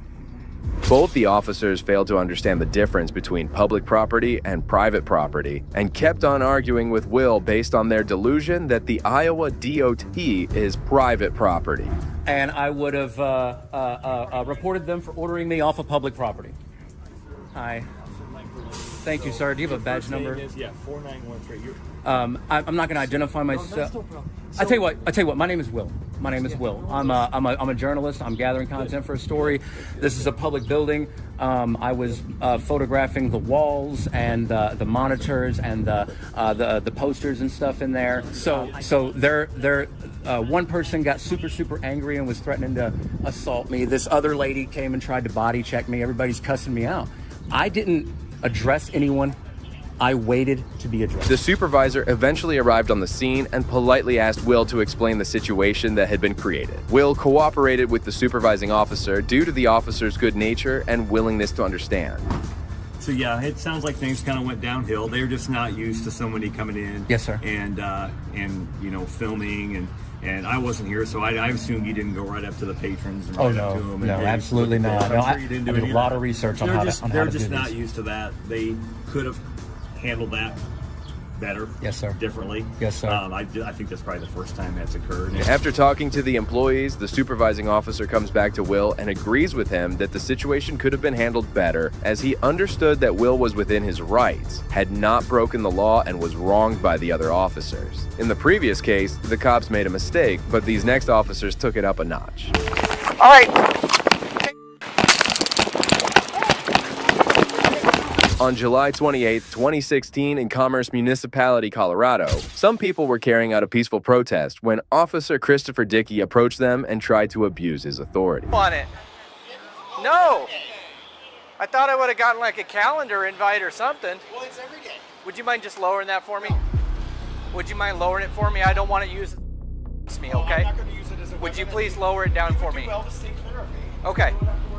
Gentlemen, we need to talk for a minute, okay? Here's the thing. Yes, you are. Which crime specifically? Trespassing. Trespassing. You have been asked to leave the property, okay? Right now you are trespassing. Perfectly. Awesome. I totally appreciate that. That this is public property. Actually, this is private property that you're on right now. It is. Who owns it? The Adams County government. The Adams County government.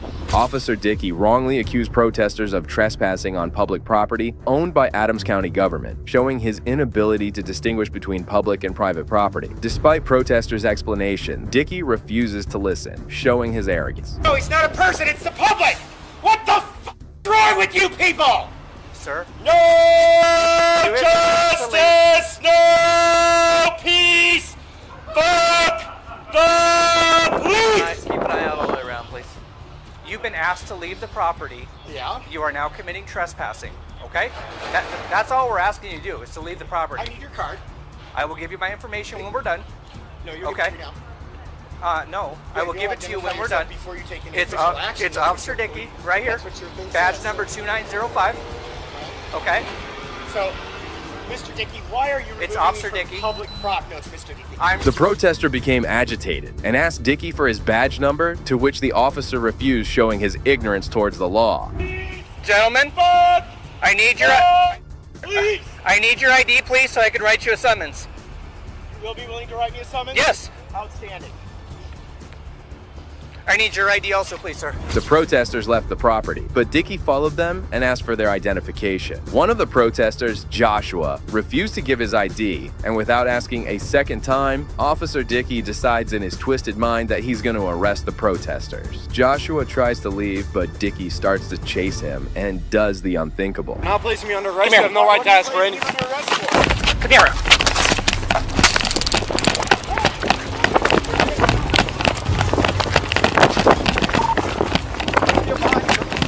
Got it.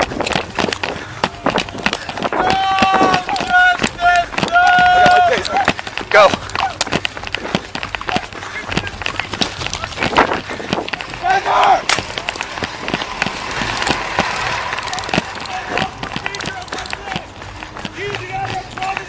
He is under arrest. Officer Dickey tried to multiple times, and his screams can be heard clearly as the hit him both times. This shows how enraged Officer Dickey was, and that he wasn't even thinking straight, which is extremely unprofessional. However, soon he was intercepted by another officer who taught him a nice lesson. Under arrest.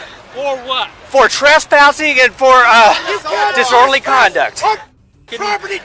Not disorderly. When he's in front of the business, yelling, buddy. That's not You see public this sign? property. It says. You want to know why? Because cops like you keep. Relax. He refused to give me his ID, which he's required to do. For what? So I could issue him a citation for trespassing. It's not trespassing. They kicked him out of the property. Next, see how another corrupt cop's world is turned upside down as he was schooled on Cop 101. Dang, I need new tires. How you doing besides this? Besides this, we're doing good. So what's going on? Well, my mother-in-law got a call, said the horse was out, and the guy put it in, said, looked like the gate been hit. So I said, I better come over here and check it. Well, the gate been hit. They stole my camper set right. Jesus, okay. You see where they come out, they went that way. When was the horse? That just now this morning? Yeah. That's pretty fresh then, isn't it? Yeah, because ain't nobody even run over it. Yeah, there's this one tire track. I wish I could catch them. Y'all wouldn't have to worry about them.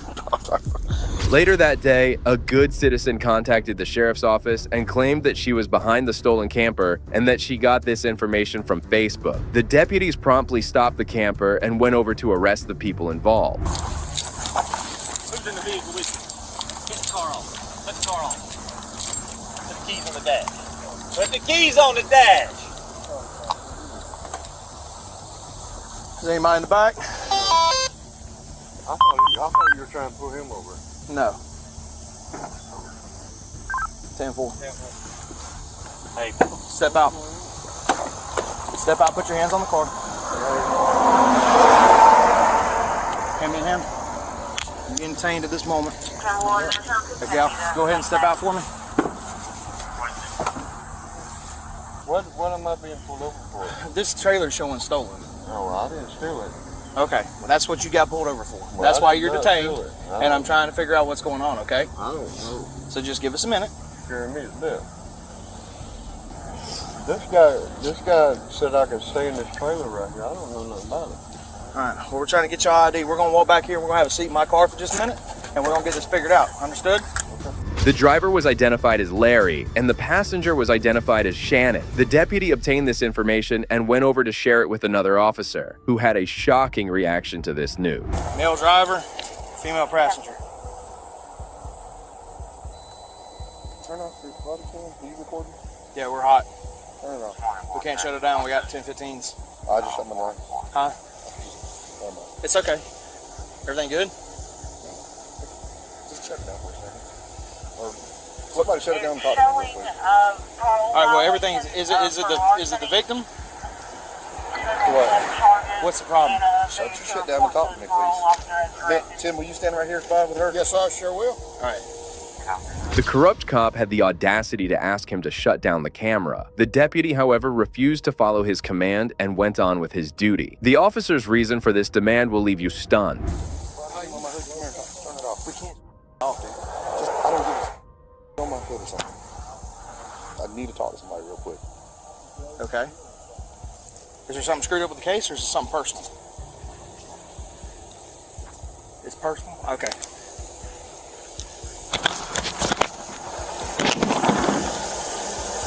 Okay, all right, we'll handle that. That's not a problem. That's personal, we'll handle that. That's nothing to do with the case. All right, let's go up here. Let's slow it down, and let's go get a statement from him. We'll deal with that in a minute, okay? All right, hop out for me, man. This is the deputy in charge of this case, and he's going to speak with you for a moment, okay? Can I help you?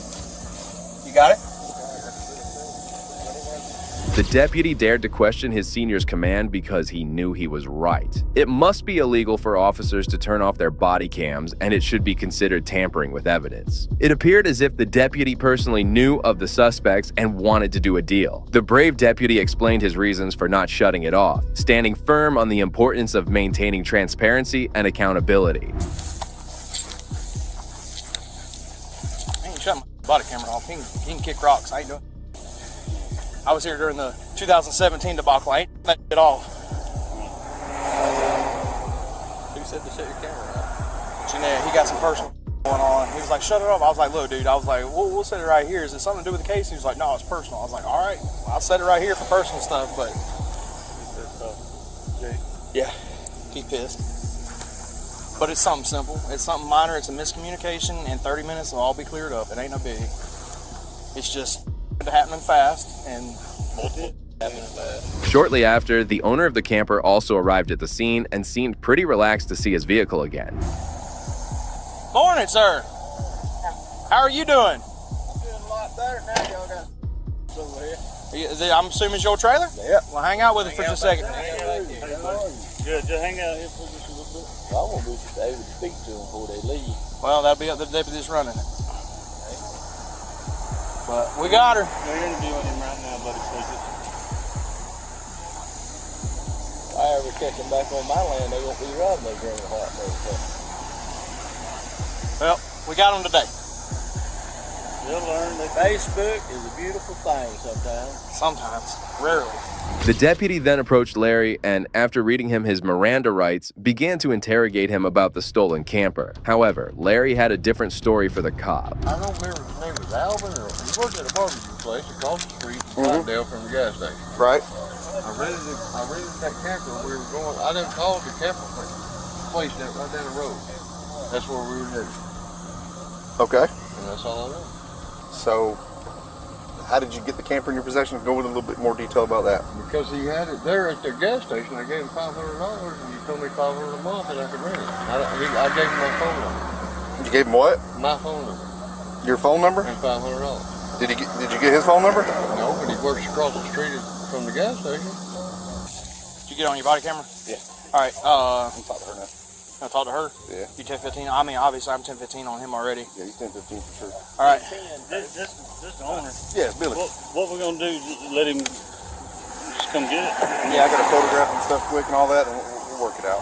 Larry claimed that he rented the camper from a person at the gas station for $500. Clearly, the deputies were not buying this story and kept pressing him to tell the truth. Mr. Carter, I need you to level with me here, buddy. I swear to God on the Bible, that's true. I'm in my phone, I think. I thought you said he didn't have it. Well, I had stage 4 cancer, man. I don't remember. Where's your phone? In the truck. Well, that's what I'm telling you. I was born at night, but not last night. You got what I'm saying? Well, I mean, it's true. And what was his name? Andrew or something like that. Andrew. Man, I had stage 4 tonight.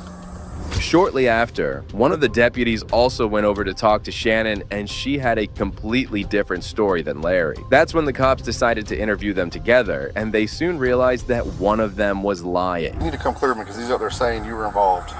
Involved with what? Taking that trailer off that man's property. I had nothing to do with that. I swear to God. Okay. Did you meet anybody today with him at all? No. You don't know anybody named Andrew? No.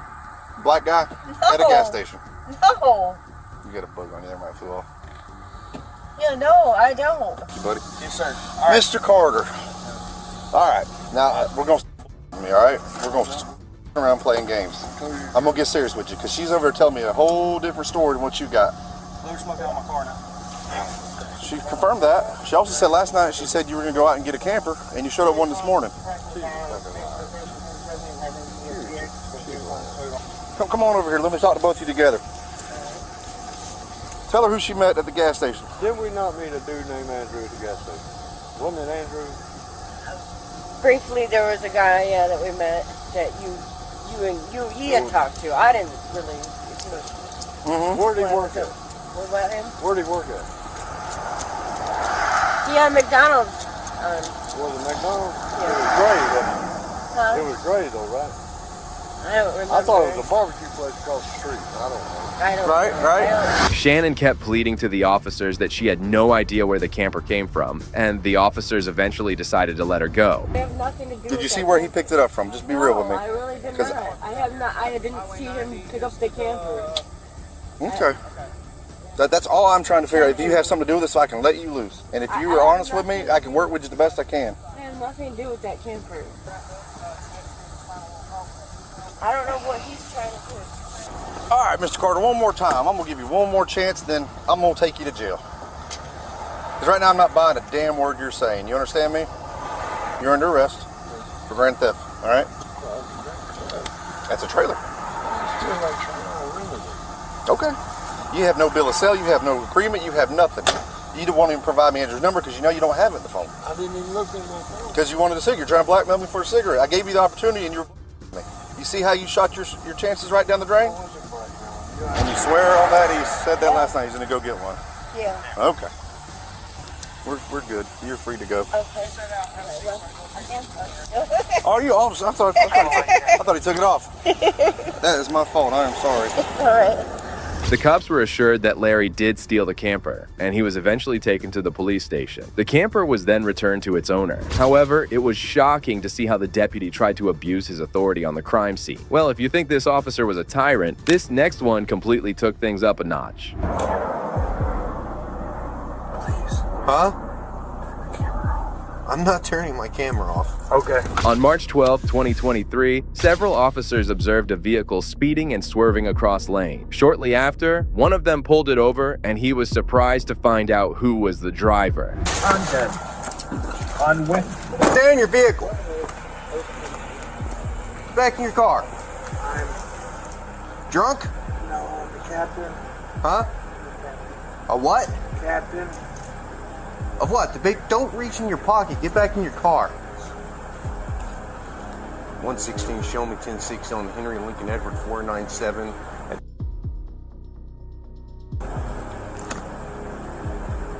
Have a seat. I will. I'm not. You been drinking tonight? I just got a ride. The driver was none other than the Oklahoma City Police Captain Matt French, who was about to say some bizarre stuff. You've been drinking tonight, sir. I'm a captain on the police department. What police department? Oklahoma City. What division? Investigations. What are you doing pulling in here? My mom and I stay here. You been drinking?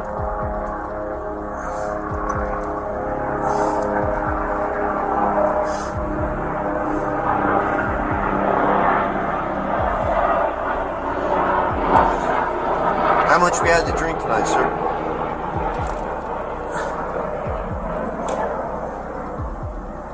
Please. Huh? I'm not turning my camera off. Okay. Go ahead and step out of the vehicle. You gotta be kidding me. The captain considered himself too entitled to be held accountable to the laws and instructed the cop to turn his body cam off. The officer maintained his integrity and kept on doing his job honestly. How much we drink tonight, sir? I was at a poker game. Uh-huh. Because you were swerving all over me when you turned off here. You didn't use your signal. I'm sorry. How much you drink at your poker game? Not much. Not much? How much is not much? I don't know. Beer? Liquor? Yeah. How Beer. many beers? 3 or 4. 3 or 4? How long ago was that? It's been going on a while. How long ago did you drink your last beer, sir? What time is it now? It's 0140. Midnight. Seeing his despicable condition, the officer decided to detain him and conduct a search on him. Come over to the rear of your vehicle. Okay. You got any weapons or anything on you? I do not, sir. Just turn around, I'm going to pat you down real quick. Go ahead. Do what you need to do. I promise you I'm not a problem. Okay. Can I shut my door? I'll shut it for you. Just hang out there at the rear of your Chevy. The captain couldn't even speak clearly, but the officer still proceeded with the field sobriety test to reach a conclusion. Look straight ahead. You see the tip of my pen, sir? I do. I want you to follow the tip of my pen without moving your head, okay? Don't move your head, sir.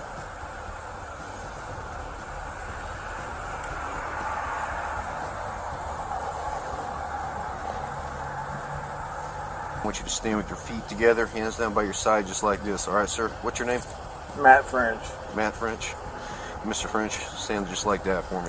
Okay. When I tell you to begin, okay, I'm just going to demonstrate for you first. I want you to pick a foot of your choosing. It doesn't matter if it's your left or your right foot. I'm familiar.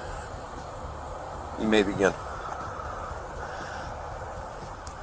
1,000.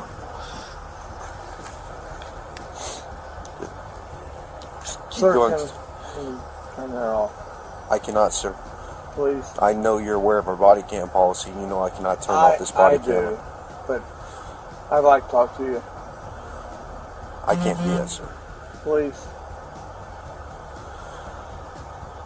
Please. I'd like to talk to you. Mr. French kept pleading with the officer to let him go, and it appeared that he couldn't believe he was being held accountable for something he did. The officer instructed him to complete the test, and his performance was shocking. Are you going to do the test or not? Will you please talk to me? I'll talk to you once we're done. You can turn it off, you can turn it on. I can turn it off once I'm done with my investigation, sir. Okay. I'm asking you. I'm a captain on this police department. I understand that, sir.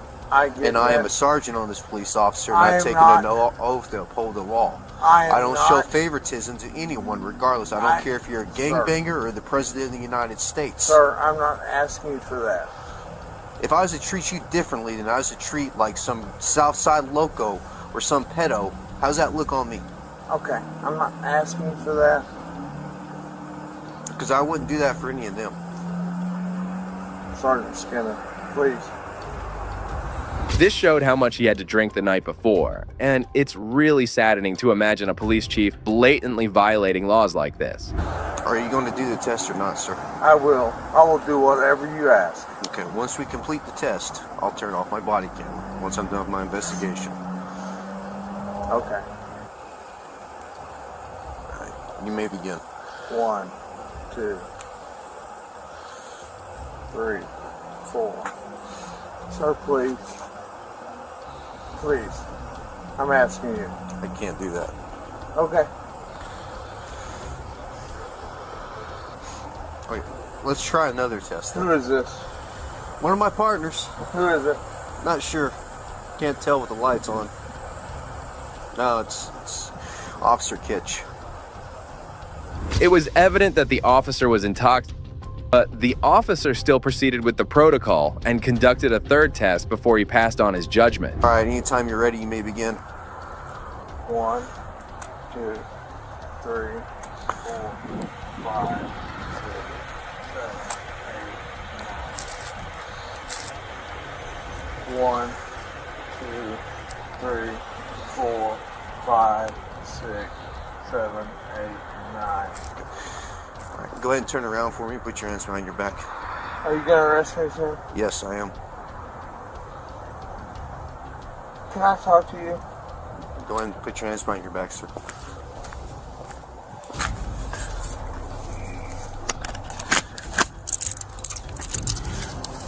The chief was arrested and was taken to the Oklahoma County Detention Center, where he was booked for DUI. Soon after this distressing incident, the chief was placed on administrative leave and an internal investigation was launched. However, this wasn't the last time a police officer was apprehended by his fellow officers. Really? On June 20th, 2023, a Henry County police officer saw a person going 95 miles per hour in a 35 miles per hour zone. He immediately pulled him over, but was surprised to find the person inside it.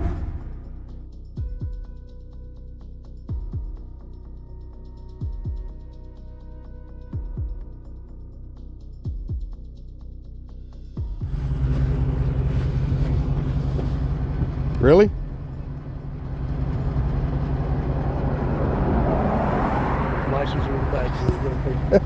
Yeah.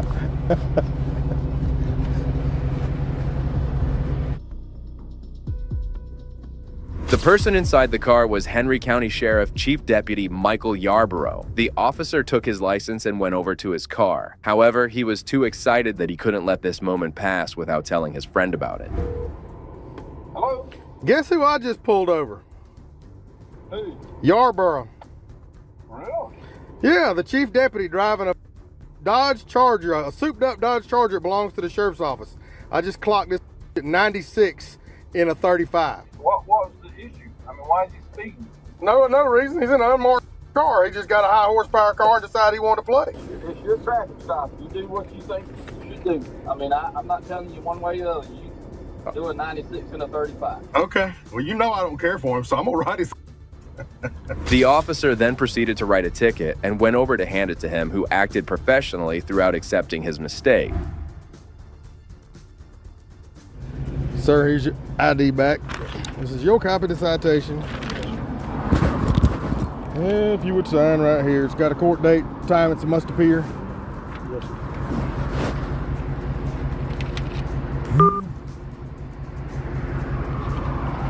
Please slow down and have a safe day. Finally, this case captures the moment when a brutal officer realizes he's not above the law and has his authority stripped away in front of everyone. Hey, let me see your hands.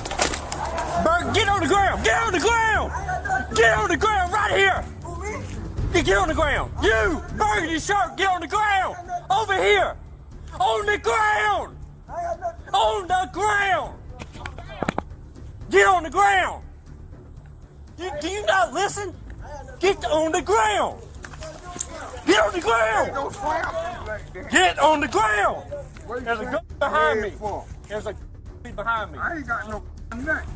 The officer saw Mr. Mario and Mr. Gaillard on the scene, and before investigating anything, he went over to detain them. However, things were about to get even worse. Put your hands behind your back.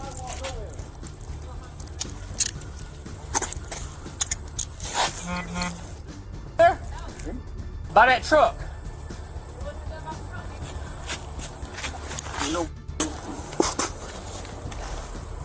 You're not listening, dude.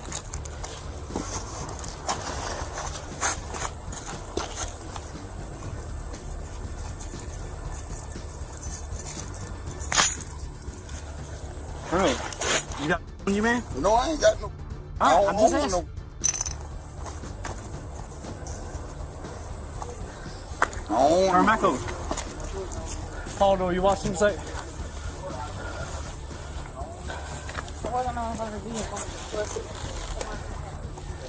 He had something. The door's unlocked. No, he was right here. Watch him. Go watch him.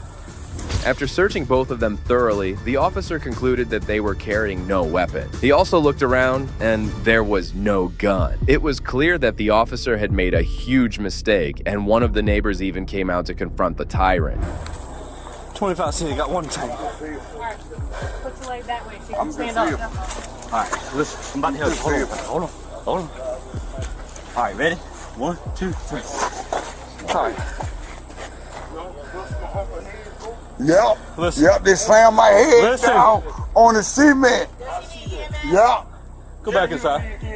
Go back in the house. Go back in the house. Ain't nobody talking to you. I got head trauma. Go back in the house. Yep. Y'all bust my head down. Yeah, I've been in an accident. Yep. Y'all bust my head down. You threw me down. I sure did. You wasn't listening. Yep. No, it ain't. You had to throw me down like that. I'm disability. Okay. I got head problem. Yep. Mr. Gaillard had been brutally thrown to the ground, and the other officers also started to feel bad about him. However, Dukes had no remorse for his actions, as he also went on to lie to the arriving officer. Yep. You threw me down. You threw me down. Yep. You bust my head down on the cement. Yep. You bust my head. All right, let me tell you what. His forehead. You bust my head down on the cement. He was in front of the car when I came up. And he was walking like this. And I thought it was a gun. I said, drop. Had him at gunpoint. And he's over here doing something like this. You slammed my head. You slammed my What head he was doing is down putting on this up behind the tire. So he comes over right here. He got his hands in his pockets. I'm telling him, let me see your hands, let me see your hands, let me see your hands. Bust my head, then? He wasn't listening. No, it ain't. He got the, like this right here, You grabbed me. and we went onto the ground. Head down That's what on the cement. You bust my Her head dig it, hit the cement. damn right. Could you me down on the cement? Where's the complainant? It was devastating to see the cop lying on his body cam, and the corrupt officer had no idea how costly this would prove for him. Mr. Gaillard, on the other hand, kept crying about his condition as he was severely injured. Bust my head down on the cement. Right here? Hey, bust my head. Where's the complainant? I'm trying to get the name of the complainant. My head down on the cement. If you ain't nobody, you got no. I ain't got nothing in me. Putting your change right in your pocket. Damn right. You slam my head down. Okay. Yeah. What are we doing with him? I guess Sam was going to check him out. There ain't nothing about here wanting to press charges on. Who called? Dukes was getting the stick from the other cops as they eventually decided to uncuff him and let him go. Take him out of cuffs right now. I mean, because that's what we got. You're going to have to use your force. Yeah. No doubt. Yeah. Slam my head down. Dude, I didn't know what his intention was. Use the force. You need to have a look at the camera. All right. The officer did wrong. Slam my head down. Bust my forehead. Damn right. You're going to pay me for that.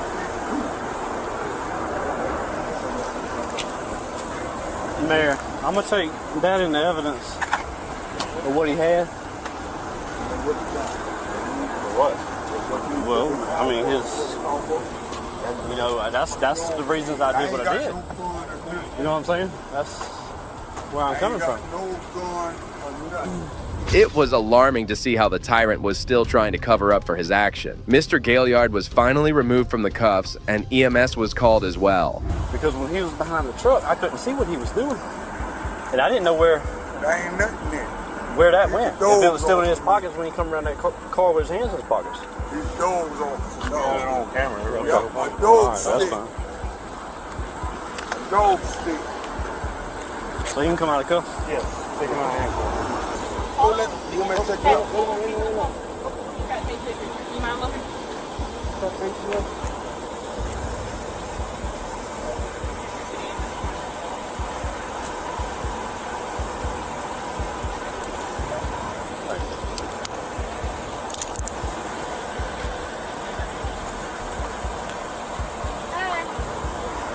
Good, how are you?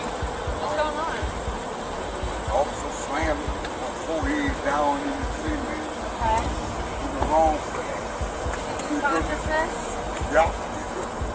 Just as the EMS was attending to Gaillard, Mario went over to the officer and demanded a business card, something every officer is obliged to give to a person. However, the power-tripping cop didn't even give that to him. But it wasn't long before he was owned by the sergeant. We don't have they don't give us cards. Okay, what's your badge number? 1059. Let me see if I can get my phone. Hold on. Hold on, we have cards. Okay. Thank you. Go to hospital? Yeah. All right. Please call me. Brandon, he can get his stuff off the car.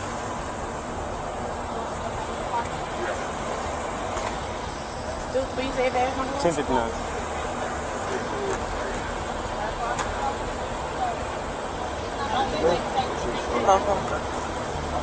The sergeant had disdain in her eyes for the corrupt cop, and soon both Mario and Gaillard left the scene. Immediately after this incident, Officer Dukes was fired from the department. He was also charged with first-degree assault and battery. He was taken into custody and booked into Orangeburg County Detention Center. However, this wasn't enough for Gaillard, as he also went on to file a civil rights lawsuit against the department and the city. The city of Orangeburg eventually decided to settle the lawsuit for $650,000. Well, the situation with this officer was immediately rectified, but the actions of this next cop were shocking. Don't ever touch me again. Sir. Get the off me. Sir. Just let it be. We clear? November 19th, 2021, Sunrise, Florida police officers were trying to apprehend a potential suspect, and that's when Sergeant Christopher Pugliese arrived on the scene in a visibly frustrated mood. On my wrist, I can't move. Marshall, let go. Somebody get in the car. Just get in the car. All right, just get in the car. No, he doesn't want in the car. Car. Get in the car. Just get in the car. All right, I'm getting in. Get your feet in. What's up? Hey, look at me. Look at me. Look at me. You want to play games? You're playing with the wrong mother.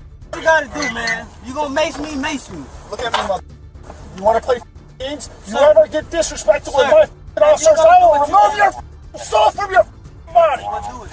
The sergeant was agitated and straight away used force on the poor suspect. That's when one of the female officers tried to pull him away, but she had no idea what would happen next. Do what you gotta do. Don't ever touch me again. Sir. Get the off me. Sir. Just let it be. We clear? Yes, sir.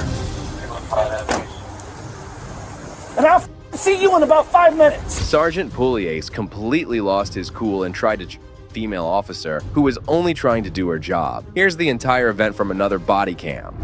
Once you get in the car, she'll let go. So what you said it's woman? So just get in the car. She's gonna break my wrist. All right, just get in the car. Can y'all just tell her to stop? Okay, get in the car. Get in the car. Just get in the car. All right, I'm getting in. Get your feet in. What's up, mother? Hey, look at me. Look at me. Look at me. You want to play games? You're playing with the wrong mother. What you gotta do, man? You gonna mace me, mace me. Look at me, mother. You want to play games? You ever get disrespectful with my officers, I will remove your soul from your fucking body. Do what you gotta do. No. Touch me again. Sir. Get the off. Just let it be. I don't understand that. We clear? Yes, sir. And I'll see you in about 5 minutes. Soon after this incident, Sergeant Pugliese was charged with 4 crimes, including assault and battery. on a police officer. Although he pleaded not guilty to these charges, he ultimately stepped down and took retirement from his position. Well, sometimes police officers come in handy, just like in this case where they taught a lesson to this corrupt deputy. Or something that you did, she felt was aggressive, so. Wow, guys. Holy crap. Look. What's up, guys? It's just me. In April 2024, a First Amendment auditor, Justin, who has a YouTube channel by the name The Random Patriot, decided to visit the Lonoke County Courthouse to conduct a First Amendment audit. However, as he entered the facility, he got a strange response from the deputy regarding public photography. Hello, I was just reading your signs real quick. I'm working on a story. I was just coming in to work on my story here in the building. I don't need to go in the courtroom. What's that? Don't record me. Do you work for the public? Who do you work for, ma'am? I work for the sheriff's office. Okay, then I can record you. It's actually my First Amendment right to do that. If you work for the government, I'm allowed to record anyone that works for the government in their course of duty. Anything you have in your pockets goes in the bucket? Sure. I'm not here to start anything with anybody. I just wanted you to know that.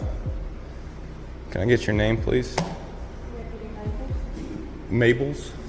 Okay, thank you. I'm Justin. Justin ultimately went inside and kept recording for a few minutes before he entered a room and encountered two officials who would ultimately cause a scene. I have a camera and people don't like that, and so sometimes it turns into that. Cannon up there, it's pretty neat. I was checking that out when I first got here. It's a 3-inch rifle, they were calling it. Yeah, they've got the rods out there in the glass cases. Oh, for real? They used to stuff the cannonballs in it. You Out here? those glass cases. Oh, I didn't know that's what that was. They go to the cannon. Oh, cool. Thank you. What the hell?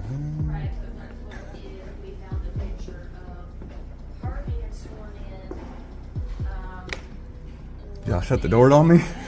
Oh, we were just talking about something. Talk about me? No. Why you shut the door on me then? It wasn't on you. We just sometimes close the door like when court's going on and we're having conversations. So you don't care if I'm filming, but as soon as I leave, you're gonna shut the door on me? No. Oh, I can ask you. I'm not saying you can. I'm just asking you. No. It was a question. I think you're being very defensive. We're not trying to attack you at all. We were just talking. Well, you're like, hey, go check out this, and then the door shuts. Oh no, I was just talking to her. Hey, go outside and look at that, and then the door. The conversation started to get heated as Justin didn't like the way they shut the door. It didn't take long for the deputy to get involved as well. What were you saying that you wanted the door shut for? I was talking to her about stuff that actually is confidential about our job, and we don't want people that are in the hallway for What was the to subject? hear things. I don't have to tell you that. Okay, it's because you know. No, it's because That's what I it was. closed the door because we Alright. are allowed to do that. In our I'm not office. saying you aren't. I was just asking. You are welcome to film here. Like, I don't have any problem with that. No, I don't. From this office. I don't even want to bother y'all anymore. I was just kind of like, that was weird. The door got shut on me. Excuse me.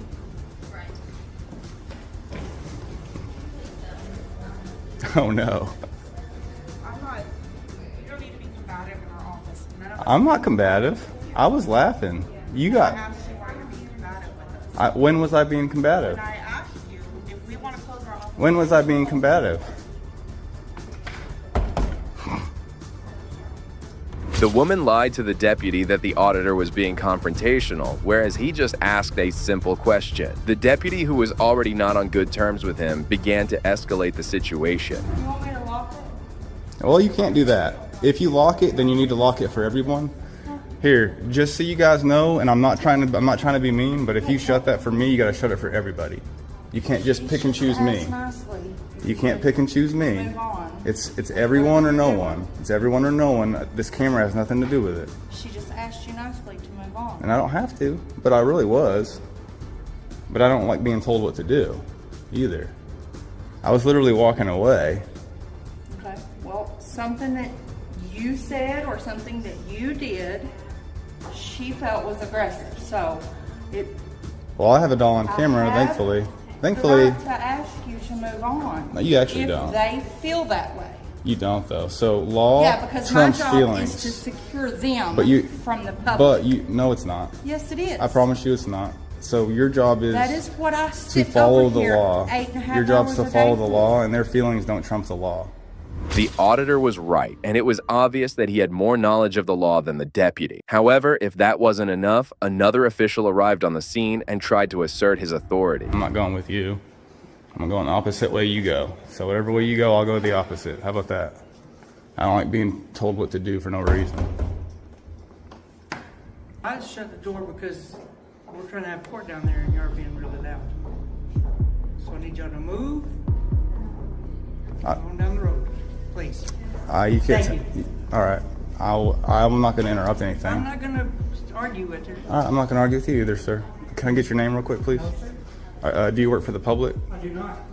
You don't? I do not. Well, then where do you have business telling anyone what to do? Because I'm in charge of this courtroom. So you don't have any business Get telling out of me what here. to do? No. Go on. If you don't work for the public, I don't want to hear from you, sir. Justin was aware that he was right, and he refused to be intimidated by the tyrant who kept on pressing him. Are you just a normal citizen, or do you work for the public? I don't work for anybody with the Judge Parker, and you're interrupting my court. I'm not interrupting anything. Just go.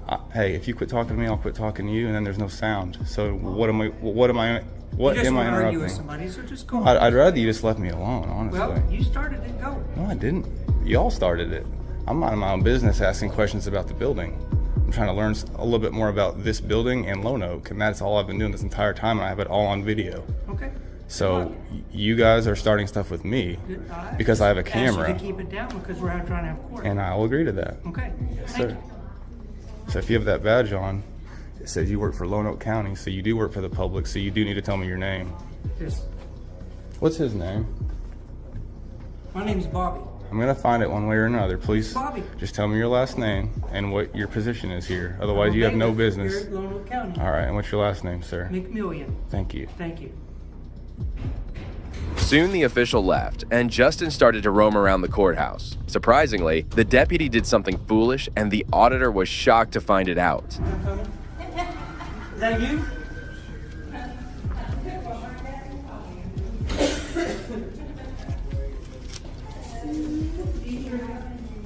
What's going on?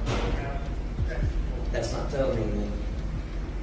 I got a call from the ladies downstairs about a bad person in there. Oh, combative. So the fire truck I here? asked him to leave. I was trying. Oh. He said, no one was there long.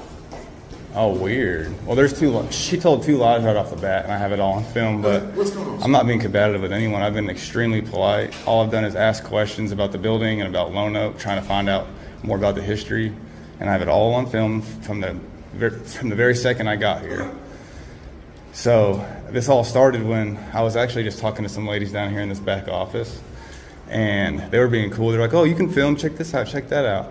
And then they're like, "Hey, check that out in the hallway." So I go check it out in the hallway, and the door slams behind me. But it didn't shut. It kind of slammed and then came back open. So I was just like, "What? Did you guys slam the door on me?"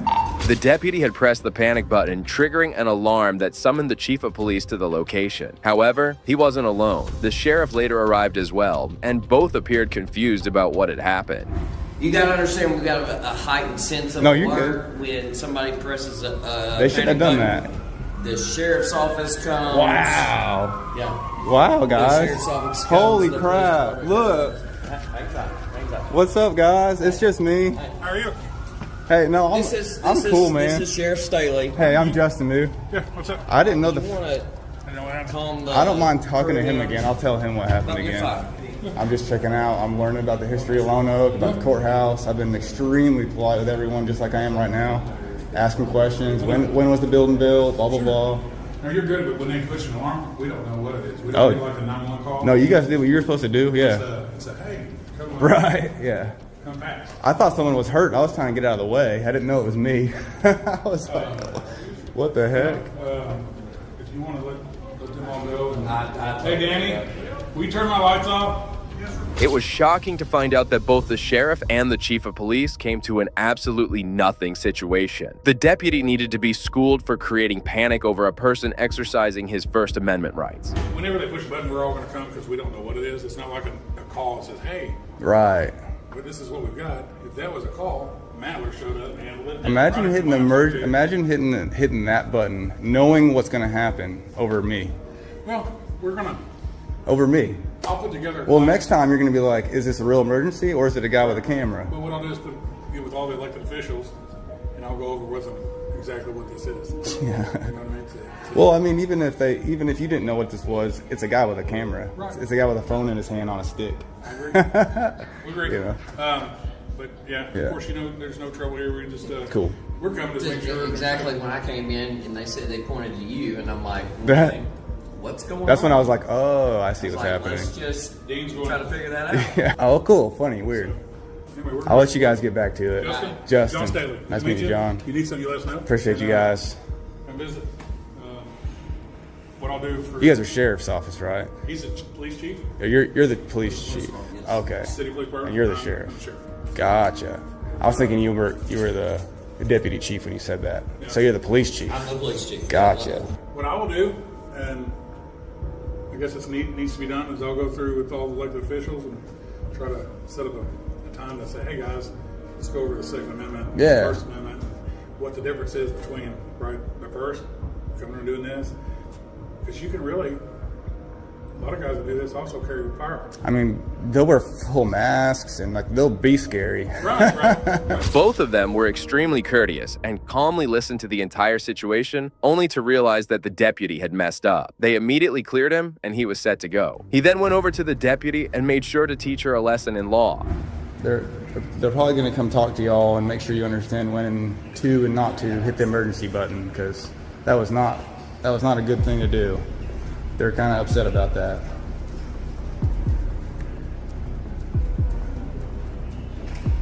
Was that you that hit it? They said it got hit from up here, Miss Mabel. How come you hit it?